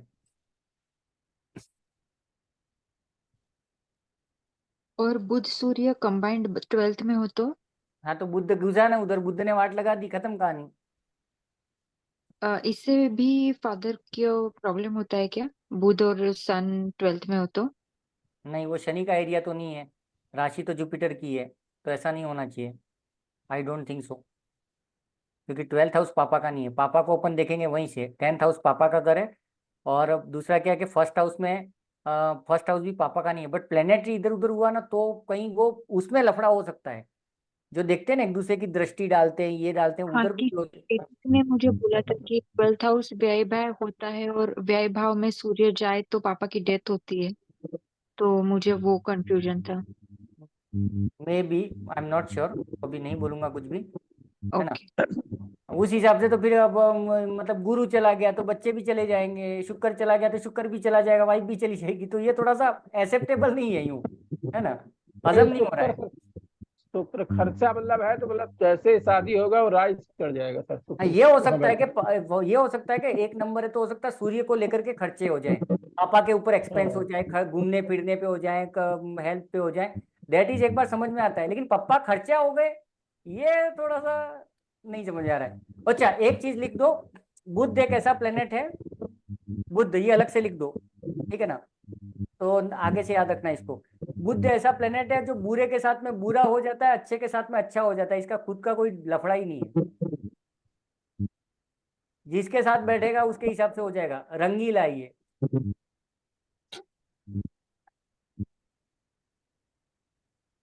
सर जैसे 12th हाउस में बुध शुक्र और शनि बैठे हैं शुक्र तो उच्च का रहता है सर इसमें, ओके। है ना, शुक्र उच्च का है। अभी उसके ऊपर दिमाग मत लगाओ, एक्चुअली 2 प्लेनेट है 3 प्लेनेट है, अपन जाएंगे धीरे धीरे, कोशिश करेंगे उसके ऊपर, क्योंकि मेरे को बोलोगे ना तो मेरे को भी सदमा ही लगने वाला है, क्योंकि मुझे नहीं पता एक्चुअली में, मुझे प्रॉपर स्टडी करनी है, हवा में बाण फेंकना ही नहीं है ना। इसलिए मैं छोटे छोटे टॉपिक, और नेक्स्ट प्लान ये है ना कि लाल किताब में कोई भी ना उलझे, इसके लिए कोशिश ये करना है कि पर डे आधा घंटे का स्लैब बना देंगे, आधे घंटे में कोई 2 टॉपिक लेंगे, खत्म। फिर नेक्स्ट तो क्या होगा, थोड़ा थोड़ा डाइजेस्ट हो जाएगा, क्योंकि बहुत बड़ा है यार, है ना। अपन इसको बहुत मुश्किल है, शुरू किया है लेकिन मर जाएंगे ऐसी हालत है, तो अपन क्या करेंगे, पर डे आधा आधा घंटा ले लेंगे। और सबसे पहले क्या करो मालूम है, खुद को समझने की कोशिश करो और इसको सीखने की कोशिश करो। अभी एनालिसिस पे कुंडली देख लूं ये सब में मत जाना, ठीक है ना। तो चलो आज इतना ही, उम्मीद करता हूँ सबको अच्छा लगा होगा। शुभ रात्रि। सर इसकी कुंडली मिलेगी कहाँ से, लाल किताब वाली कब बनेगी? कौन सी कुंडली? बोल तो दिया ना मैंने, फर्स्ट हाउस में 1 लिख दो, सेकंड हाउस में 2 लिख दो, हो गया कुंडली, क्या करना है। ठीक है सर, शुक्रिया सर, थैंक यू। मैं लीव कर रहा हूँ क्लास सर, थैंक यू। हाँ हाँ यस। सर 1 2 3 4 5 6 तो लिख लिया, बाकी ग्रह कहाँ से लिखने हैं? ग्रह जहां कुंडली में वही वापस लिख दो, जो घर में जो बैठा हुआ है वो वहां पे वापस डाल दो, ऐसा। हम प्लेनेट नहीं हिलाएंगे, हम सिर्फ नंबर्स हिलाएंगे, ठीक है ना। जैसे मेरी सर कुंडली में लाल किताब की कुंडली मिलेगी ना एस्ट्रो सेज पे, इनकी बना के मिलेगी वो ना? यही करने वाला है, घुमा फिरा के यही पटकने वाला है, तो वो उधर जाके टपट टपट क्यों करने का वो सब दिमाग लगाया मैंने, घुमा फिरा के वही आता है, वो चार्ट वही उठाता, सिर्फ प्लेसिंग फर्स्ट हाउस मेष, सेकंड हाउस वृषभ। सिर्फ जो नंबर्स हैं उनको चेंज करना है, बाकी कुंडली सब सेम रहेगी। हाँ मतलब ऐसा देखना है कि मोहित भाई अभी आपकी फर्स्ट हाउस में कितना नंबर लिखा हुआ है? मेरे फर्स्ट हाउस में 7 लिखा हुआ है, तो आपका तुला लग्न हो गया, ठीक है, ये वैदिक है। लेकिन अभी वो जी। तुला नहीं रहा, अभी वो क्या हो गया, मेष, मेष हो गया, वहां पे 1 नंबर हो गया, मेष लग्न की कुंडली है, मेष है फर्स्ट हाउस फिक्स। ठीक है, बस ये है लाल किताब। ठीक है। तो मेरी तो वैदिक और लाल किताब एक ही है। अच्छा सर ये लाल किताब में मेष यूरेनियस लग्न नेपच्यून प्लूटो के बारे में कुछ है क्या? नहीं है शायद, अभी तक तो मेरे पकड़ में नहीं आया, थैंक पर यू ठीक सर। है, मैं देखता हूँ, है ना, ट्राई करता हूँ, क्योंकि ये अभी बहुत बाद में प्लूटो आया। और नेपच्यून को माना ही नहीं सर इसमें। हाँ क्योंकि ये बहुत बाद में आया है एक्चुअली में, लाल किताब का लास्ट जो एडिशन आया था वो 51 में आया था, 1951 में, और एक 41 में आया था, उसके बाद में एडिशन आया ही नहीं है, तो तब तक ये प्लूटो प्लूटो डाले ही नहीं थे इन लोगों ने, है ना, ये बाद में जाकर के इसके सर लिए। इसकी किताबें आती हैं क्या? हाँ किताब भी आती है लाल किताब की? अभी मत जाना, किताबों में मत जाना, मेरे कोई चक्कर आ रहे हैं तो कहीं मत जाना, मेरे को मिलने दो एक बार। एक किताब मैंने डाउनलोड की 150-200 MB की, उसमें ना 2 हा लिखा हुआ है, वो मतलब जैसे अपने होता है ना रामचरित नहीं संस्कृत नहीं है। जैसे अपने है ना, गुरु गोविंद दोनों मिले काको लागे पाए, ऐसे लिखा है। अब प्रथम शुक्र बैठे लो ऐठे लो कैठे लो बैठे लो दरिया दरिया समंदर ने ऐसा लिखा हुआ है, कुछ पल्ले नहीं पड़ रहा है। उसका भाव निकालो तब बैठाओ सही से, ये नहीं उसकी भाषा उसको है ना, मतलब एक क्या बोलते हैं वो कबीर के दोहे ना, वो दोहा टाइप में लिखा हुआ है, कविता के फॉर्म में लैंग्वेज लिखा हुआ अलग है सर, है ना। तो वो अपने को पल्ले ही नहीं पड़ेगा, वो बोलना क्या चाहता है, तो उधर बहुत तो हार्ड है सर वो नहीं पल्ले पड़ता है। वो देखा मैंने, पास पड़ी हुई है, मैं भेजूंगा तो बोल देना, नींद नहीं आएगी तो मेरे को बोल देना, मैं भेज दूंगा टेलीग्राम में। ऐसा नहीं खोलना है सर, पेज। आप ना बहुत अच्छा करके सर यही बता थी। रहे हैं, बहुत हार्ड सब्जेक्ट है ये। आप बहुत मतलब एक से चल रहे हैं ना, वो बहुत अच्छा लग रहा है। अरे मैं वही मिक्स नहीं एक्चुअली, करना है, धीरे धीरे ही चलना है। अरे मेरे लिए सबसे बड़ा चैलेंज क्या था